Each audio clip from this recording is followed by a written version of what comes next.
ആദ്യമായി ദീപം തെളിയിക്കാൻ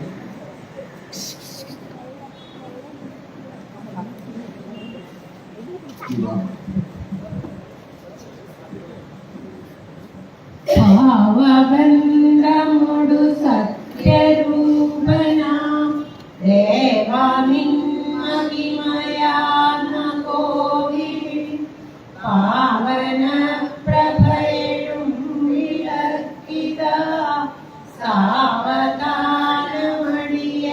കൊളുത്തിനെ അല്പമെങ്കിലും പ്രഭാകുരം തുറന്നു നല്ലവേ ശിൽപരഞ്ജപദ പീഠഭൂവിൽ ഉൽപ്പതിച്ചു തിരുമെയ്യിലെത്തണേ സേമയാർന്ന മണിഭൂഷണത്തിലും തൂമനോജമലമാല തന്നിലും തേടുനി കോമള പ്രഭതിലോ മാറ്റി നിന്നുടരസമ്മലത്തിൽ ഓർക്കി പുലികരുതു തൂമരേഖകൾ മാറ്റിയെന്ന മണിവാരിലൂടെടും കാറ്റിലാടരുതി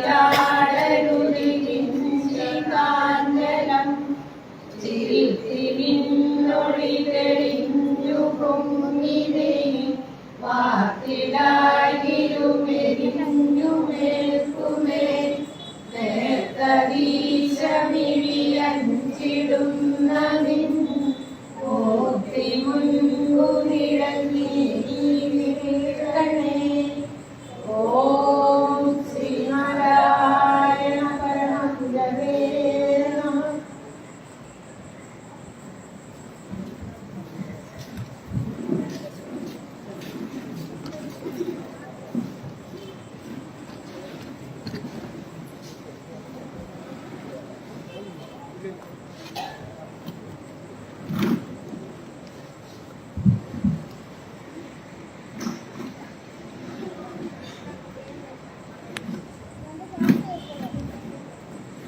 നമ്മുടെ പ്രഭാഷണ പരമ്പരയുടെ 5ാം ദിവസമാണെന്ന്. ഇന്ന് പ്രഭാഷണം നടത്തുന്നത് ശ്രീ അമൃതരാജ് അവர்களാണ്. ഇന്നത്തെ പരിപാടിയുടെ ശുഭാരംഭത്തിന് അധ്യക്ഷനായി നമ്മുടെ പ്രസിഡന്റ് ശ്രീ എൻ സുഭദ്രൻ അവர்களെയും നമ്മുടെ പ്രഭാഷകൻ അമൃതരാജ് സാറിനെയും വേദിയിലേക്ക് ക്ഷണിക്കുന്നു.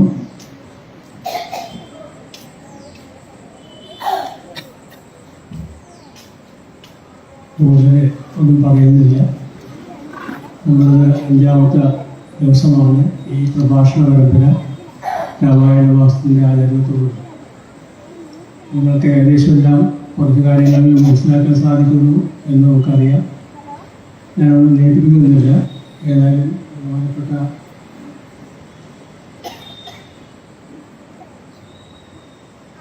ശ്രീ അമൃതരാജ് ചീഫ് എഡിറ്റർ കുരുക്ഷേത്ര പ്രകാശൻ ഭാസ്കരീയത്തിൽ അവിടെയുള്ള ഒരു ഓഫീസ് ബുക്ക് പ്രിന്റ് ചെയ്യുന്ന പരിപാടിയാണ്. അതിൻ്റെ ചീഫ് എഡിറ്ററാണ്. ഇവിടെ നമ്മുടെ ശാഖാ സെക്രട്ടറി സ്റ്റാഫിനെ ഇവിടെ എത്തിയിരിക്കുന്ന സഹോദരി സഹോദരന്മാർ. അദ്ദേഹത്തിന് ഒന്നും പറയുന്നില്ല, കാരണം സമയമില്ല. ഇപ്പം തന്നെ 7 മണിയായി. അപ്പോൾ 1 മണിക്കൂറെങ്കിലും അദ്ദേഹത്തിന് രാമായണത്തെപ്പറ്റി അതിൻ്റെ ആദർശങ്ങളെപ്പറ്റി എല്ലാം നിങ്ങൾക്ക് പറഞ്ഞ് മനസ്സിലാക്കാൻ സമയമില്ല. അതുകൊണ്ട് നേരെ അദ്ദേഹത്തിനെ ഈ പ്രഭാഷണ പരമ്പരയിലേക്ക് ക്ഷണിച്ചു കൊടുത്തു.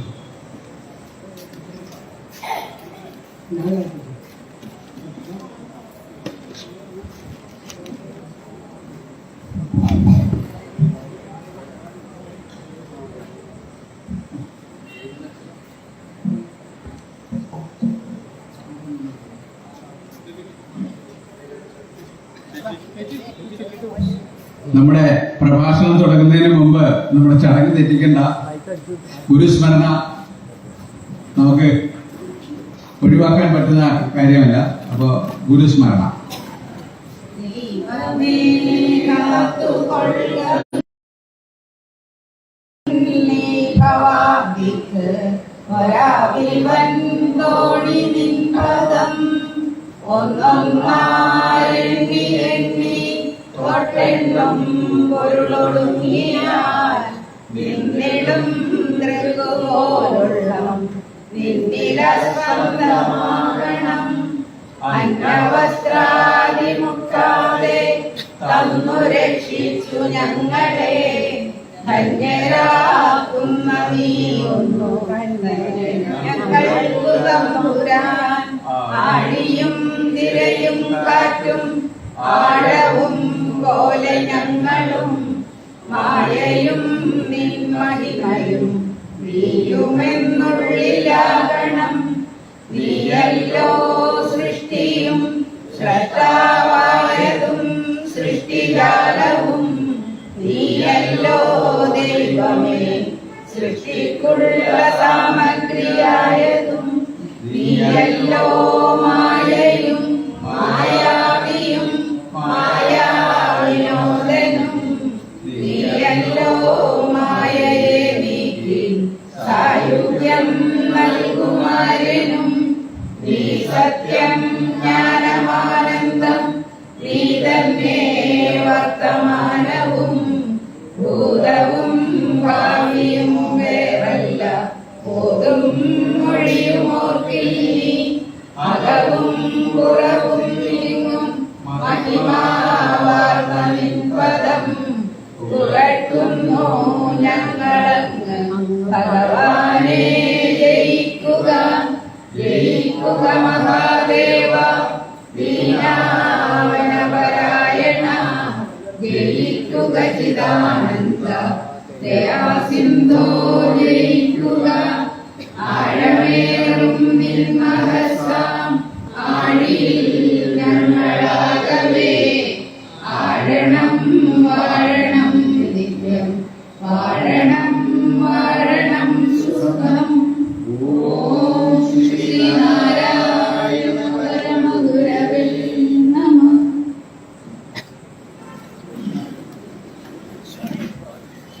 അമൃതരാജ്യെ അദ്ദേഹത്തിന്റെ പ്രഭാഷണത്തിനായി ക്ഷണിച്ചു.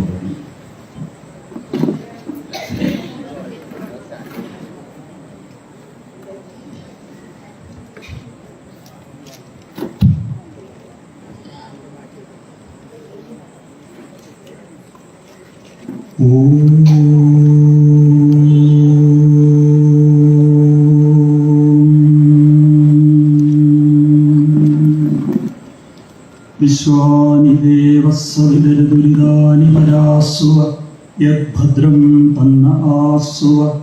ഓം അഗ്നീമയസ്സുവധാരായേ അസ്മാൻ വിശ്വാനി ദേവ വൈനാനി വിദ്വാൻ യുദ്ധസ്മജ്ജുഹുരാണമേനോ ഭൂയിഷ്ഠാന്തേ നമ ഉക്തിം വിധേമ. ഓം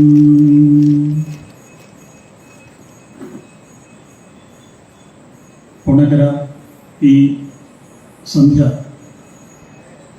സമ്പന്നമാക്കാനും രാമായണ വിചാരം കൊണ്ട് ധന്യമാക്കാനും എത്തിച്ചേർന്നിരിക്കുന്ന അഭിവന്ദരായ ഗുരുജനങ്ങളെ, പ്രിയ സഹോദരി സഹോദരന്മാർ, ഇന്ന് വളരെ സന്തോഷമുള്ള ഒരു ദിവസമാണ്. കാരണം ഭഗവാൻ ശ്രീനാരായണൻ്റെ സ്മൃതി തിളങ്ങി നിൽക്കുന്ന, തുളുമ്പി നിൽക്കുന്ന ഈ മണ്ണിൽ വരാൻ ഞാനൊരു തെക്കനാണ്. എൻ്റെ വീട് ചെങ്ങന്നൂരാണ്. അപ്പോൾ ഞങ്ങളൊക്കെ ശ്രീനാരായണ സ്മൃതിയുമായി ചരിത്രപരമായി വളരെ അടുത്ത ബന്ധമുള്ള ആളുകളാണ്. അപ്പോൾ അദ്ദേഹത്തിൻ്റെ ഓർമ്മകൾ നിലനിൽക്കുന്ന ഈ മണ്ണിൽ ശ്രീരാമചന്ദ്രൻ്റെ വാൽമീകിയുടെ രാമായണത്തിൻ്റെ കുറിച്ചും മറ്റും ചില കാര്യങ്ങൾ നമുക്ക് കുറച്ചു നേരം സംവാദം നടത്താം. ഞാൻ പരമ്പരാഗതമായി ഈ രാമായണത്തെക്കുറിച്ച് ചിന്തിക്കുന്ന വഴികളിൽ നിന്ന് ഒരു അല്പം വേറിട്ട് ചിന്തിക്കാൻ ഞാൻ ആഗ്രഹിക്കുന്നു. അത് മറ്റൊന്നുമല്ല, എൻ്റെ ഭാഗം ഞാൻ പറയാം. നമ്മൾ ഈ രാമൻ എന്ന് പറയുമ്പോൾ ഒരുപാട്, ഇപ്പോൾ കഴിഞ്ഞ നമുക്ക് ഇവിടെ അറിയാം, ശ്രീരാമചന്ദ്രനെ കുറിച്ചുള്ള ഒരുപാട് ചർച്ചകൾ ഉയർന്നു വരുന്ന ഒരു കാലഘട്ടമാണ് ഇത്. രാഷ്ട്രീയമായി ഉയർന്നു വരുന്നുണ്ട്, സാംസ്കാരികമായി ഉയർന്നു വരുന്നുണ്ട്, ഒരുപാട് പ്രക്ഷുബ്ധമായ, വിശേഷിച്ചും അയോധ്യ ക്ഷേത്ര നിർമ്മാണവുമായി മറ്റും ബന്ധപ്പെട്ട് ശ്രീരാമചന്ദ്രൻ ആരാണ്, അദ്ദേഹത്തിന്റെ ലെഗസി എന്താണ്, അദ്ദേഹത്തിന്റെ സാംസ്കാരിക ചരിത്രപരമായ പശ്ചാത്തലം എന്താണ്, അദ്ദേഹം ചരിത്രപുരുഷനാണോ ഐതിഹ്യ പുരുഷനാണോ എന്നൊക്കെയുള്ള ചർച്ചകൾ ഒരുപാട് വന്നിട്ടുണ്ട്. നമുക്ക് അറിയാം, ഭാരതത്തിൽ എന്നല്ല ലോകത്ത് തന്നെ ആദ്യമായി ഈ രാമായണ കഥ അവതരിപ്പിക്കപ്പെടുന്നത് വാൽമീകി രാമായണം എന്ന പുസ്തകത്തിലാണ്. വാൽമീകി രാമായണം എന്ന പുസ്തകം എഴുതിയത് വാൽമീകി എന്ന ഋഷിയാണ്. നമ്മൾ ഇന്ന് കേൾക്കുന്ന വായിക്കുന്ന പല രാമായണങ്ങളും ഇഷ്ടംപോലെ രാമായണങ്ങൾ പിന്നിറങ്ങിയിട്ടുണ്ട്. ഈ രാമായണവും ഭഗവാൻ വാൽമീകി അവതരിപ്പിച്ച രാമായണവും തമ്മിൽ ഒരുപാട് വ്യത്യാസമുണ്ട്. ആ വ്യത്യാസങ്ങൾ എങ്ങനെയൊക്കെ വന്നു സ്വാഭാവികമായിട്ട് നമുക്കറിയാം. നമുക്ക് ഈ നാടിൽ ഒരു ആത്മബലമുള്ള ഏത് പെൺകുട്ടിയും നമ്മൾ എന്ത് പറഞ്ഞാണ് അവളൊരു ഉണ്ണിയാർച്ചയാണ് എന്നാണ് പറയുന്നത്. ആ ഉണ്ണിയാർച്ചയുടെ കഥ നമുക്ക് തന്നത് ഒരു പാട്ടുകഥയുടെ ഒരു അജ്ഞാതനാമായ ഒരു ഗ്രാമീണ കവിയാണ് ഉണ്ണിയാർച്ചയുടെ പാട്ടുകഥ എഴുതി നമുക്ക് തന്നു. ആറ്റുമണമേലെ ഉണ്ണിയാർച്ച ഊണ് കഴിഞ്ഞ് ഉറക്കമായി എന്ന് തുടങ്ങുന്ന അവര്. പക്ഷേ നമ്മളൊക്കെ കണ്ടത് കേരളം ഒരുപക്ഷെ യാതൊരു ചിന്തയുടെ യാതൊരു ബോധവും ഇല്ലാതെ ഏറ്റെടുത്ത് ഹിറ്റാക്കിയതുമായ ഒരു വൃത്തികെട്ട സിനിമ ഇറങ്ങിയിട്ടുണ്ട്, അല്ലേ? വടക്കം വീരഗാഥ. ആ വടക്കം വീരഗാഥയിൽ ഉണ്ണിയാർച്ച എങ്ങനെയാണ് അവതരിപ്പിച്ചിരിക്കുന്നത് നിങ്ങൾ ആലോചിക്കുക. അപ്പം ചരിത്ര പുരുഷന്മാരും പിൽക്കാലത്തെ പല വായനകളും തമ്മിൽ ഒരുപാട് വ്യത്യാസമുണ്ട്. സത്യം പറഞ്ഞാൽ പിതൃശൂന്യരായ നമ്മൾ ഈ കേരളത്തിൽ ജീവിച്ചിരിക്കുന്നു, മാതൃശൂന്യരായ നമ്മൾ ജീവിച്ചിരിക്കുന്നതുകൊണ്ട്, അല്ലെങ്കിൽ ഇത് എഴുതിയ ചങ്ങാതിയെ ശാണകത്തിൽ ചൂലുമുക്കി തല്ലേണ്ടതാണ്. എന്തൊരു ചെറ്റത്തരമാണ് എഴുതി പിടിപ്പിച്ചിരിക്കുന്നത്, എന്തൊരു വൃത്തികേടാണ് എഴുതി പിടിപ്പിച്ചത്. ഒരു സ്ത്രീക്ക് ഒരാളോട് ബന്ധമുണ്ടാകാം, അല്ലെങ്കിൽ ഇഷ്ടമുണ്ടാകാം. ഇത് അതല്ലല്ലോ. ഇത് എത്രത്തോളം ഒരു വേശ്യയ്ക്കുമൊക്കെ അപ്പുറത്തൊരു വൃത്തികെട്ടവളായിട്ടാണ് ചിത്രീകരിച്ചത്. വേശ്യ എന്നൊക്കെ പറഞ്ഞാൽ പോലും പറ്റില്ല. കേരളത്തിൽ അങ്ങോളം ഇങ്ങോളം ഒരു പെൺകുട്ടി, ഒരു ബലമുള്ള ഒരു പെൺകുട്ടിയോട് അവൾ ഒരു ഉണ്ണിയാർച്ചയാണെന്ന് പറഞ്ഞ് പഠിപ്പിച്ച ഈ കേരളത്തിലാണ് ഇങ്ങനെ ഒരു ഉണ്ണിയാർച്ച അവതരിപ്പിച്ചത്, അല്ലേ? നമ്മുടെ കൺമുമ്പിൽ ഏതാനും വർഷങ്ങൾ, അപ്പൊ എത്ര നൂറ്റാണ്ടുകൾക്ക് മുമ്പ് ഭഗവാൻ വാൽമീകി അവതരിപ്പിച്ച രാമവിഗ്രഹത്തിൽ എത്രത്തോളം വ്യത്യാസങ്ങൾ വന്നു കാണും, എത്രത്തോളം ഡിസ്റ്റോർഷൻസ് വന്നു കാണും, എത്രത്തോളം അപവർത്തനങ്ങൾ വന്നു കാണും എന്ന് ഞാൻ പറയേണ്ട കാര്യമില്ല. ഭഗവാൻ നാരദനും ഭഗവാൻ വാൽമീകിയും തമ്മിലുള്ള ഒരു സംവാദത്തിൽ കൂടിയാണ് നമുക്കറിയാം ഈ പുസ്തകത്തിനെ കുറിച്ച്. ഇതൊരു പുസ്തകമാണ്. നമ്മൾ ആലോചിക്കേണ്ട ഒരു വിഷയം. നമ്മൾ ഈ അനാവശ്യമായ ചില ഭക്തിയുടെ ചില ഈ ആടയാഭരണങ്ങളൊക്കെ മാറ്റിവെച്ചിട്ട് കുട്ടികൃഷ്ണമാരാരുടെ ഭാഷയിൽ പറഞ്ഞാൽ ഉടലാകെ ഗോപീമൺ ചന്ദനങ്ങൾ അണിഞ്ഞുകൊണ്ട് രാമരാമ എന്ന ലഹരിയിൽ ആർത്തു വിളിക്കുന്ന ഭക്തസമൂഹത്തെ മാറ്റി നിർത്തിയിട്ട് വേണം നമുക്ക് വാൽമീകിയുടെ രാമനെ കാണാം. അവിടെ നിന്നുകൊണ്ട് വേണം നമുക്ക് മറ്റു ചില കാര്യങ്ങൾ കാണാം. ഞാൻ എൻ്റെ പോയിന്റിലേക്ക് വരിക. കാരണം എനിക്ക് ഭഗവാനെ ദർശിക്കാൻ താല്പര്യം ഒരു ഇതിഹാസ പുരുഷനെന്ന്. ഇതിഹാസം എന്ന് പറഞ്ഞാൽ ചരിത്രം എന്നാണ്, അല്ലാതെ അതിനകത്ത് വേറെ അർത്ഥങ്ങളൊന്നുമില്ല. നമുക്ക് രണ്ട് ഇതിഹാസങ്ങളാണ്, ഭാരതത്തിന് രണ്ട് ഇതിഹാസങ്ങളാണ്. രണ്ട് ഇതിഹാസങ്ങൾ രാമായണവും ഭാരതവുമാണ്. ഇതിഹാസം എന്ന് പറഞ്ഞാൽ ഇന്നത്തെ പോലെ ഒരു സാഹിത്യ രൂപമാണ്. ഒരുപക്ഷെ എൻ്റെ മുതിർന്ന ആളുകൾക്ക് ഒരുപക്ഷെ മനസ്സിലായിരുന്നില്ലെങ്കിൽ ലിറ്റററി ഷോണർ എന്ന് പറയുന്ന ഒരു സംഗതി തന്നെയാണ്. ഇപ്പം സാഹിത്യത്തിൽ നോവൽ എന്നൊരു സാഹിത്യ രൂപമുണ്ട്. നമ്മളൊരു ജീവിതത്തെ നോവലായി എഴുതും, നമ്മളൊരു ജീവിതത്തെ കവിതയായിട്ട് എഴുതും, നമ്മളൊരു ജീവിതത്തെ കഥയായിട്ട് എഴുതും. ഇതെല്ലാം ഓരോ ഷോണറുകളാണ്, ഇതെല്ലാം ഓരോ രൂപങ്ങളാണ്. എൻ്റെ ഒരു കഥ, എൻ്റെ ഒരു ജീവിതം കഥയായിട്ട് നമുക്ക് എഴുതാൻ പറ്റത്തില്ല. എൻ്റെ ഒരു നാടിൻ്റെ ജീവിതം എഴുതണമെങ്കിൽ ഒരു നോവലായിട്ട് എഴുതണം. ഇങ്ങനെ ഓരോ സാഹിത്യ രൂപത്തിനും ഓരോ ലക്ഷ്യങ്ങളും. നമ്മൾ വളരെ ചിന്തിക്കേണ്ട ഒരു വിഷയമാണ്. ഇത് ഇതിഹാസം എന്ന രൂപത്തിൽ എഴുതപ്പെട്ട പുസ്തകമാണ് നൂറ്റാണ്ടുകൾക്ക് മുമ്പ്. എങ്ങനെ എഴുതപ്പെട്ടു? വൈദികമായിട്ട് 5 സാഹിത്യ രൂപങ്ങളുണ്ട്. വൈദികം എന്ന് പറഞ്ഞാൽ വേദത്തിന്റെ ഉപബ്രഹ്മണത്തിന് എന്ന് ഋഷിമാർ പറഞ്ഞു വെച്ചിട്ടുണ്ട് കൃത്യമായി. ഇതിഹാസ പുരാണാഭ്യാം വേദ സമുപബ്രഹ്മയേത് എന്ന് കൃത്യമായ നിർവചനമാണ്. ഇതിഹാസ പുരാണങ്ങൾ വേദദർശനത്തിന്റെ ഉപബ്രഹ്മണത്തിനാണ്, വിശദീകരണത്തിനാണ്. അതായത് ഉപബ്രഹ്മണം എന്ന് പറഞ്ഞാൽ അകത്തെ സംഗതികൾ അകക്കാമ്പ് വികസിപ്പിക്കുക എന്ന് തന്നെയാണ് അർത്ഥം. അങ്ങനെ അതിനുവേണ്ടിയാണ് അത് ഗാഥ, നാരാശംസി, പുരാണം, കൽപ്പം തുടങ്ങിയ ഇതിഹാസം. അങ്ങനെ 5 ഷോണറുകളുണ്ട്. അതിനകത്ത് ഒരു ഷോണറാണ്, ഒരു രൂപമാണ്, സാഹിത്യ രൂപമാണ് ഈ ഇതിഹാസം എന്ന് പറയുന്നത്. ഇതിനെ ഈ ഒരു ധാരണ ഇല്ലാതെ നമ്മൾ എന്തെല്ലാം സംഗതികൾ കണ്ടിട്ടുണ്ട്. നിങ്ങൾക്ക് പുസ്തകം വായിക്കുന്നവർക്കറിയാം, ഈയിടെ ഒരു പുസ്തകം പുറത്തിറങ്ങി, ശ്യാമമാധവം എന്ന് പറഞ്ഞ പുസ്തകം. ഈ നാട് ഭരിക്കുന്ന മുഖ്യമന്ത്രിയുടെ പൊളിറ്റിക്കൽ സെക്രട്ടറി പ്രഭാവർമ്മ എന്ന കവി എഴുതിയ ഒരു പുസ്തകമാണ് ശ്യാമമാധവം. അതിനകത്ത് ഭാരതകഥയാണ്. അതിനകത്ത് ഭാരതകഥയാണ് ചിത്രീകരിച്ചിരിക്കുന്നത്, അതിൻ്റെ പ്രതിപാദ്യം. പക്ഷെ ആ പ്രതിപാദനം നിങ്ങളോ ഞാനോ തിരിച്ചറിഞ്ഞിട്ടുള്ള ഒരു ശ്രീകൃഷ്ണനല്ല.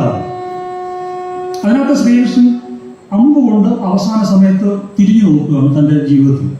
അപ്പൊ പുള്ളി സമ്മതിക്കുകയാണ്. കൗരവരെയും പാണ്ഡവരെയും കൂട്ടി തമ്മിൽ തല്ലിച്ചു കൊന്നു പണ്ടാര വടക്കി ഈ രാജ്യത്തെ മുടിപ്പിച്ച ഒരു കക്ഷി ഞാനാണ്, സോറി എന്ന് ലോകത്തോട് പറയാം. എന്താ കാര്യം? ഒറ്റ കാര്യമാണ്. കൊച്ചിനെ പോലെ പുള്ളിക്ക് കൃഷ്ണയോട് പാഞ്ചാലിയോട് വല്ലാത്ത കാമം. ഈ കാമം അകത്ത് വെച്ചിട്ട് പുള്ളി ചെയ്തതാണ്. ഇത് വ്യാസൻ ചെയ്ത പ്രശ്നമാണ്. നൂറ്റാണ്ടുകളായി ഏത് വിഗ്രഹത്തെയാണോ നമ്മൾ വണങ്ങിയത്, ആ ശ്രീകൃഷ്ണൻ ഈ പറയുന്ന ഈ നരേഷനും തമ്മിൽ എന്തെങ്കിലും ബന്ധമുണ്ടോ? നമ്മൾ ആലോചിക്കേണ്ടതാണ്. ആ പുസ്തകത്തിന് ഞാനും നിങ്ങളും നികുതി കൊടുക്കുന്ന പൈസ എടുത്ത് ഒരുപാട് അവാർഡുകൾ കിട്ടി. ഇനി കിട്ടാത്ത ഒരു അവാർഡും ഇല്ല. അതാ സത്യം. നിങ്ങൾ നോക്കിയാൽ മതി. ഇത് നമ്മൾ വിചാരിക്കും ഇതൊക്കെ ചുമ്മാ ഈ അറിവുള്ളവരുടെ മേഖല നടക്കുന്ന എന്തോ സാധനമാണ്, ജനമായിട്ട് ബന്ധപ്പെടുന്ന കാര്യമൊന്നുമല്ല. തെറ്റാണ്. എൻ്റെ മക്കളും നിങ്ങളുടെ മക്കളും പോയി പഠിക്കുന്നത് ഈ പുസ്തകമാണ്. അത് അവിടെ ഷൺമുഖ ശതകം പഠിക്കപ്പെടത്തില്ല, ദൈവദശകം പഠിപ്പിക്കപ്പെടത്തില്ല. ഇതൊരു പ്രധാനപ്പെട്ട വിഷയമാണ്. അപ്പൊ ഇങ്ങനെ ഡിസ്റ്റോപ്പ് ചെയ്യപ്പെടുകയാണ്. ആറ്റുമണം വരെ ഉണ്ണിയാർച്ചയുടെ പാട്ട് എഴുതിയ മഹത്തായ പാട്ട്, അയലാളർ പെണ്ണുങ്ങൾ പോകുന്നുണ്ട് അല്ലിമലർക്കാവിൽ കൂത്തല്ലാണ്, അതുകൊണ്ട് അമ്മേ കല്യാണം കഴിച്ചതിന് ശേഷം ഇതുവരെ എൻ്റെ നാട്ടിൽ പോയി ഞാനൊരു കൂത്ത് കണ്ടിട്ടില്ല, ഞാൻ നാളെ പോവുകയാണ് എന്ന് പറഞ്ഞുകൊണ്ട് ജനകീയമായ ഒരു ജീവിതത്തെ ആവിഷ്കരിക്കുന്ന ആ പുസ്തകം നമ്മളാരും പഠിക്കുന്നില്ല, പഠിക്കാൻ വെക്കുന്നുമില്ല. എന്താണെന്ന് ചോദിക്കരുത്, അതിന് കുറവൊന്നുമില്ല. പക്ഷെ നമ്മൾ വെക്കത്തില്ല. നമ്മൾ തിരഞ്ഞെടുക്കുന്ന ചില സാധനങ്ങളെ വെക്കത്തുള്ളൂ. അപ്പൊ നമ്മൾ ഈ തിരഞ്ഞെടുത്ത് വെച്ചേക്കുന്ന ഐതിഹ്യമാണ് എൻ്റെ പ്രശ്നം. നമ്മൾ ഈ തിരഞ്ഞെടുത്ത് വെച്ചേക്കുന്ന ഐതിഹ്യം എന്ന് പറയുന്നിടത്ത് ഐതിഹ്യത്തെ ഡിസ്റ്റോപ്പ് ചെയ്യുന്നത് എന്തുകൊണ്ടാണെന്നാണ് ഞാൻ ചിന്തിക്കുന്നത്. നമുക്ക് ഒന്നിച്ച് ചിന്തിക്കേണ്ടത് അവിടെയാണ്. അവിടെ നിന്നുകൊണ്ട് മാത്രമേ രാമായണ വിചിന്തനം പൂർത്തിയാവുകയുള്ളൂ.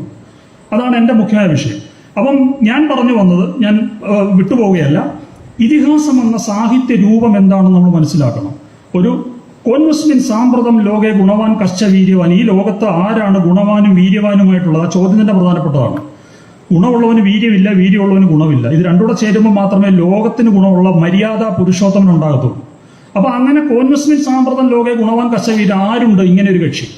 എനിക്ക് അയാളെ ബേസ് ചെയ്തൊരു പുസ്തകം ഒരു ഇത് ചെയ്താൽ കൊള്ളാം എന്ന് പറയും. അങ്ങനെ അവരുടെ തമ്മിൽ സംവാദത്തിലാണ് ഈ പുസ്തകത്തിന്റെ ഒരു ചർച്ച രൂപം കൊള്ളുന്നത്.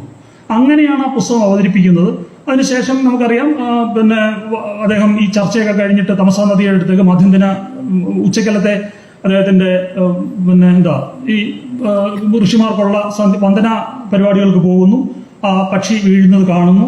അതിനുശേഷം അങ്ങനെ ആ ശ്ലോകം പുറത്തു, ശ്ലോകത്തിൽ നിന്ന് ആ ശ്ലോകം രൂപപ്പെടുന്നു. അങ്ങനെ ഈ രാമായണം ഉണ്ടായി. ഈ രാമായണത്തിൽ ഞാൻ എന്ത് വിഷയം എടുക്കുമെന്ന് ചോദിച്ചപ്പോൾ ഞാൻ പറഞ്ഞ വിഷയം ഋഷിയും രാജാവും രാമായണത്തിൽ ആരണ്യകാണ്ഡത്തെ ബേസ് ചെയ്തൊരു അന്വേഷണം എന്നുള്ളതായിരുന്നു എൻ്റെ മനസ്സിലുള്ളത്. ഞാൻ ആ വിഷയത്തിൽ പ്രത്യേകം ഊന്നണ്ട എന്ന് പറഞ്ഞുകൊണ്ടാണ് ഞാൻ അതിനൊക്കെ കടക്കുന്നതിന് മുമ്പ് മുഖ്യമായി എനിക്ക് പറയാനുള്ളത് അവിടെയാണ്. ഋഷിയും രാജാവും, സന്യാസിയും രാജാവും തമ്മിലുള്ള ബന്ധം ഇതിനകത്ത് കൃത്യമായി വ്യവച്ഛേദിക്കുന്നത് എങ്ങനെയാണ് എന്നുള്ള ഒരു അന്വേഷണമായിരുന്നു ഇവിടെ അവതരിപ്പിക്കാൻ ഞാൻ വിചാരിച്ചത്. ആ പർട്ടിക്കുലർ അതിനകത്ത് തങ്ങി നിൽക്കാതെ ഞാൻ മറ്റു ചില കാര്യങ്ങളൂടെ പറയാൻ ആഗ്രഹിക്കുന്നു. അപ്പൊ ഈ ഒരു രാമനെ നമ്മൾ എന്ത് ചെയ്തു? ഈ ഒരു രാമൻ സീതയെ കളഞ്ഞവനാണോ? ഈ ഒരു രാമൻ ശംഭുകനെ നിഗ്രഹിച്ചവനാണോ? ഇതിനകത്ത് എന്തെല്ലാം കഥകളുണ്ട്? വാൽമീകിയുടെ കഥയും നമ്മൾ ആലോചിക്കേണ്ട ഒരു വിഷയമാണ്. നമ്മൾ ആലോചിക്കേണ്ട ഒരു പ്രധാനപ്പെട്ട പ്രശ്നം അതാണ്. പിന്നീട് ഈ രാമവിഗ്രഹത്തിൽ ഇത്തരം ആടയാഭരണങ്ങളും ഇങ്ങനത്തെ പൊട്ടക്കഥകളും എങ്ങനെ വന്നു? ചിന്തിക്കേണ്ട കാര്യമാണ്. ഇപ്പം നമുക്കറിയാം എങ്ങനെ നമ്മൾ ഇതൊക്കെ പഠിക്കും. അപ്പം നമ്മൾ നിഷ്കളങ്കരായി ചോദിക്കും, അയ്യോ ഇതൊക്കെ പണ്ട് എഴുതപ്പെട്ടതല്ലേ? പണ്ട് എഴുതാത്ത ഒരു 500 വർഷം പഴക്കമുള്ള ഒരു പുസ്തകത്തെ 20 വർഷം മുമ്പ് നടത്തിയ സംഗതിയാണ് ഞാൻ ആദ്യമേ പറഞ്ഞത്. ഏതാണ്ട് ഒരു 500 വർഷത്തെ പഴക്കമുള്ള ഉണ്ണിയാർച്ചയുടെ പാട്ടുകഥ ഉണ്ണിയാർച്ചയെ തകർത്തു തരിപ്പണമാക്കി. നിങ്ങളുടെ മക്കൾക്കും ഇനി നാളെ ഏത് ഉണ്ണിയാർച്ച അറിയാം? ആലോചിച്ച് നോക്കുക, ഏത് ഉണ്ണിയാർച്ച അറിയാൻ പറ്റും? ഭർത്താവില്ലാത്ത സമയത്ത് ചന്തുവിനെ അകത്ത് കയറ്റുകയും ഭർത്താവ് കണ്ടപ്പം വളരെ ഒരു പെണ്ണിങ്ങനെയൊക്കെയാണ് എന്ന് പറഞ്ഞ MD എന്ന തെമ്മാടി എഴുതിയ പുസ്തകത്തെ ആയിരിക്കും നാളെ എൻ്റെ മക്കൾ പഠിക്കുന്നത്. പാട്ടുകവി, ആരും അറിയാതിരുന്ന ഗ്രാമത്തിൽ ജീവിച്ചിരുന്ന ഒരു പാട്ടുകവി ഉണ്ടായിരുന്നു. അദ്ദേഹത്തിന്റെ മുന്നിൽ കണ്ട ഒരു സ്ത്രീയുടെ ഒരു ജീവിതത്തെ എഴുതി വെച്ച ആ മനുഷ്യന്റെ സാഹിത്യം എന്നേക്കുമായിട്ടില്ലാതെ, എന്നേക്കുമായിട്ടെന്ന് ഞാൻ പറയുന്നില്ല, അതെന്തെങ്കിലുമൊക്കെ പൊങ്ങി വരും, സംശയമൊന്നും വേണ്ട. പക്ഷേ അതിനെ തമസ്കരിച്ചു. ഞാൻ മുമ്പ് പറഞ്ഞതുപോലെ ശ്യാമമാധവം, ഭഗവാൻ കൃഷ്ണൻ ഈ പറഞ്ഞ പോലെ യുദ്ധം ഉണ്ടാക്കിയ ആളാണ്. രാമൻ ബ്രാഹ്മണ സവർണ ആധിപത്യത്തിന് വേണ്ടി ഈ പറഞ്ഞ പോലെ ശംഭുവിനെ കൊന്ന ആളാണ്. ഈ കഥയൊക്കെ ആരാ പറഞ്ഞത്? നമ്മൾ ചിന്തിക്കുമ്പോഴാണ്, ഞങ്ങളൊക്കെ ഇതൊക്കെ വിശ്വസിച്ചിട്ട ആളുകളാണ് ഒരു കാലത്ത്. ഭഗവാന്മാർ എഴുതിയ യഥാർത്ഥ പുസ്തകങ്ങൾ മൂല രാമായണം വായിക്കുമ്പോഴാണ് യഥാർത്ഥത്തിലുള്ള രാമായണവും ഇതും തമ്മിൽ എത്രത്തോളം വ്യത്യസ്തമാണ് എന്നുള്ളത് മനസ്സിലാവുന്നു. ദയവ് ചെയ്ത് ഈ സദസ്സും ഇനിയും ഇവിടെ വരാൻ പോകുന്ന ഇവിടെ നമ്മളിപ്പോൾ ഇത്രയും ആളുകൾ ഇവിടെ കൂടുന്നു, ഭഗവാനെ കുറിച്ചും രാമായണത്തെക്കുറിച്ചും രാമായണ സംസ്കാരത്തെക്കുറിച്ചും ഒക്കെ നമ്മൾ ചർച്ച ചെയ്യുന്നു. ഭഗവാന്റെ ചരിത്രം യഥാർത്ഥത്തിൽ എന്താണ് എന്ന് നമ്മൾ അറിയേണ്ടതുണ്ട്. ഒരു ക്രിട്ടിക്കൽ സ്റ്റഡി എന്ന് നമ്മൾ പറയുമല്ലോ, ഒരു വിമർശനാത്മക പഠനം നടത്തണം. വളരെ പ്രധാനപ്പെട്ട ഒരു കാര്യമാണ്. അങ്ങനെ നോക്കുമ്പോൾ ഈ ജീവിതത്തിന് വേണ്ടാത്ത ഒരു കാര്യവും ഇല്ലാതിരുന്ന കൃത്യമായ ധർമ്മം എന്താണെന്ന് ഓരോ നിമിഷവും ജീവിച്ച് ബോധ്യപ്പെടുത്തി തന്ന ഒരു മര്യാദാ പുരുഷോത്തമനെയാണ് നമ്മളിവിടെ കാണുന്നത്. അത് കൃഷ്ണനിലാണെങ്കിലും ശ്രീരാമനിലാണേലും ഇതിഹാസ പുരുഷന്മാരിലൊന്നും യാതൊരു ഒരു കളങ്കമില്ല. കാരണം കളങ്കം എന്താണെന്ന് കാണിക്കാൻ നമുക്ക് ചുറ്റും നോക്കിയാൽ മതിയല്ലോ, അല്ലേ? ശ്രീകൃഷ്ണനെ കുറിച്ച് ഞാനൊരു നോവൽ എഴുതുകയാണ്. എനിക്ക് അങ്ങനെ എഴുതാനുള്ള അവകാശം ഉണ്ടോ എന്ന് ചോദിച്ചാൽ അത് വേറെ കാര്യം. എൻ്റെ വീട്ടിൽ പോയി പെണ്ണുമ്പിള്ളയോട് പറഞ്ഞോണം, എടാ ആമ്പിള്ളേർ MD എഴുതിയ ഒരു 4 കെട്ട് നോവൽ ഞാൻ മാറ്റിയെടുത്തിട്ട് വേറൊരു നോവൽ ഞാൻ എഴുതിയാലോ? എനിക്ക് MDയുടെ 4 കെട്ട് വായിച്ചപ്പോൾ വേറൊരു നോവൽ തോന്നി. അതിനകത്ത് തങ്കപ്പൻ്റെ പേര് ചെല്ലപ്പനെന്നാക്കി, അല്ല തങ്കപ്പൻ്റെ പേര് തന്നെ ആക്കിയിട്ട് വേറൊരു സാധനം ഇട്ടു, ഞാനൊരു കഥ ഉണ്ടാക്കി എന്ന് പറയുന്ന പോലെ തന്നെയല്ലേ വ്യാസന്റെ വാൽമീകിയുടെയും ഇത് എടുത്ത് വെച്ചിട്ട് വേറൊരു കഥ എഴുതുക. ശരി, ആയിക്കോട്ടെ, കുമാരനാശൻ ചെയ്തിട്ടുണ്ടത്. പക്ഷെ വേറൊരു കാര്യമുണ്ട്, അത് രാമായണത്തിന്റെ മൗനങ്ങൾ പൂരിപ്പിക്കുന്നതായിരുന്നുകൊണ്ടാണ് 100 വർഷത്തിന് ശേഷവും മലയാളം തൊഴുകയോടെ ആ കവിതയിലേക്ക് ചെല്ലുന്നത്. എന്നത് വിമർശിച്ചിട്ടുണ്ട്, പല കാര്യങ്ങളും സീതയെ കൊണ്ട് വിമർശിപ്പിച്ചിട്ടുണ്ട്. പക്ഷെ ഒരു കാര്യമുണ്ട്, സീത തിരിച്ചറിയുന്നുണ്ട്, ആ ഹൃദയത്തിൽ ഞാൻ മാത്രമേ ഉള്ളായിരുന്നു, അല്ലാതെങ്കിൽ ഞാൻ പോന്നു കഴിഞ്ഞ് രാജാക്കന്മാർക്ക് എത്ര വേണേലും കെട്ടാം.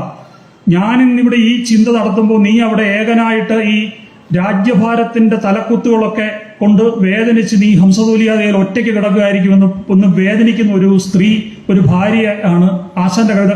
അവർക്കൊക്കെ അങ്ങനെ പറ്റത്തുള്ളൂ. കാരണം അവരാരും ഈ പറയുന്ന ഒരു സ്കൂളിൽപ്പെട്ടവരല്ല. കാരണം അവർ രാമായണം പഠിച്ചവരാണ്, അതിന്റെ മൂലം പഠിച്ചവരാണ്. അതുകൊണ്ട് സംഭവിക്കുന്ന അല്ല, മറ്റൊന്നുകൊണ്ടുമല്ല. എന്താ സ്വച്ഛന്തമായിട്ട് വർണ്ണനകൾ എഴുതാൻ കഴിവില്ലാതിരുന്ന ആളാണോ ആശാൻ? ആലോചിച്ച് നോക്കൂ. ഈ ചങ്ങാതിക്കൊക്കെ ഉള്ളോ കഴിവ്? ഈ ചങ്ങാതിക്കൊക്കെ ഉള്ളോ ഈ നിരങ്കുശമായ ഫുൾ സ്റ്റോപ്പ് ഇല്ലാത്ത ഈ വർണ്ണനകളുള്ളത്, വർണ്ണനയ്ക്ക് പാങ്ങുള്ളത്?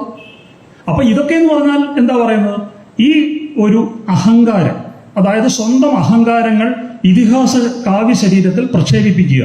ഈ ഇങ്ങനെ രൂപപ്പെട്ട ഒരു ഇതിഹാസ സംസ്കാരത്തെ മാറ്റി നിർത്തിക്കൊണ്ട് മാത്രമേ നമുക്ക് ഇതിനെ പഠിക്കാവൂ. ഇപ്പൊ ഇത് ഇന്നും ഇന്നലെ തുടങ്ങിയതല്ല, അവിടെയാണ് വിഷയം കിടക്കുന്നത്. ഇന്നും ഇന്നലെ തുടങ്ങിയതല്ല ഈ വിഷയം. നമ്മൾ എപ്പോഴും പറയാറുണ്ട്, അധ്യാത്മരാമായണമാണ് പ്രധാനപ്പെട്ടത്, വാൽമീകി രാമായണമാണ്. ഇതിനൊക്കെ വളരെ കൃത്യമായ സംഗതിയുണ്ട്. അധ്യാത്മരാമായണം എന്ന് പറയുന്നത് 15-ാം നൂറ്റാണ്ടിലുണ്ടായ ഒരു പുസ്തകമാണ്. അധ്യാത്മരാമായണം മോശമാണെന്നല്ല പറയുന്നത്, ഒരിക്കലുമല്ല. പക്ഷെ അധ്യാത്മരാമായണം അല്ല കുട്ടികളെ പഠിപ്പിക്കേണ്ടത്, മറിച്ച് ലൗകിക ജീവിതത്തെ വളരെ കൃത്യമായി ബോധ്യപ്പെടുത്തുന്ന, ഞാനത് ആരണ്യകാണ്ഡം മാത്രം വെച്ച് എൻ്റെ ഒരു അനുഭവം ഞാൻ പറയും, അതിലേക്ക് ഞാൻ കടക്കുന്നു. അതിനു മുമ്പ് ഞാൻ ഈ വിഷയം വളരെ ഗൗരവമായതുകൊണ്ടാണ് ഇതിലേക്ക് പറയുന്നത്. ഇത് വളരെ പ്രധാനപ്പെട്ട കാര്യമാണ്. പലപ്പോഴും രാമായണ വിചിന്തന സദസ്സുകളിൽ നമ്മൾ ചർച്ച ചെയ്യാത്ത ഒരു കാര്യമാണെന്ന് എനിക്ക് തോന്നുന്നു. അതുകൊണ്ടാണ് പറയുന്നത്. ഇപ്പോൾ 12-ാം നൂറ്റാണ്ടിൽ ഭോജരാജൻ എന്ന ഒരു രാജാവിൻ്റെ നമുക്കൊരു ധാരാനഗർ എന്ന് പറയുന്ന, ഗുജറാത്തിലൊക്കെ ജോലി ചെയ്യുന്നവർക്കറിയാം, ധാരാനഗർ എന്ന സ്ഥലത്തുനിന്ന് ഒരു ലിഖിതം കിട്ടിയിട്ടുണ്ട്. ആ ലിഖിതത്തിന്റെ കണ്ടന്റ് ശിലാലിഖിതമാണ്. അതിന്റെ കണ്ടന്റ് ഭഗവാൻ വ്യാസന്റെയും വാൽമീകിയുടെയും പേരിൽ ആ ഇതിഹാസങ്ങളിൽ കൂട്ടിക്കലർത്തുള്ളവന്റെ കൈവെട്ടും, കവികളുടെ കൈവെട്ടുമെന്നാണ് ആ ലിഖിതം. എന്തായാലും 12-ാം നൂറ്റാണ്ടിലുണ്ടായ ഭോജരാജാവിനെ കുറിച്ച് അറിയാവുന്നവർക്കറിയാം. കവി കുലഗുരുവായിരുന്നു ഭോജരാജൻ. ഇഷ്ടംപോലെ പുസ്തകങ്ങൾ എഴുതിയിട്ടുണ്ട്. വാസ്തുവിലും കപ്പലിനെ കുറിച്ചുള്ള ശാസ്ത്രത്തിന്റെ യുക്തികൽപ്പതരു എന്ന പുസ്തകത്തിന്റെ രചയിതാവാണ്. വാസ്തുവിൽ സമരാങ്കണ സൂത്രധാര എന്ന എൻസൈക്ലോപീഡിയ വർക്കിന്റെ രചയിതാവാണ്.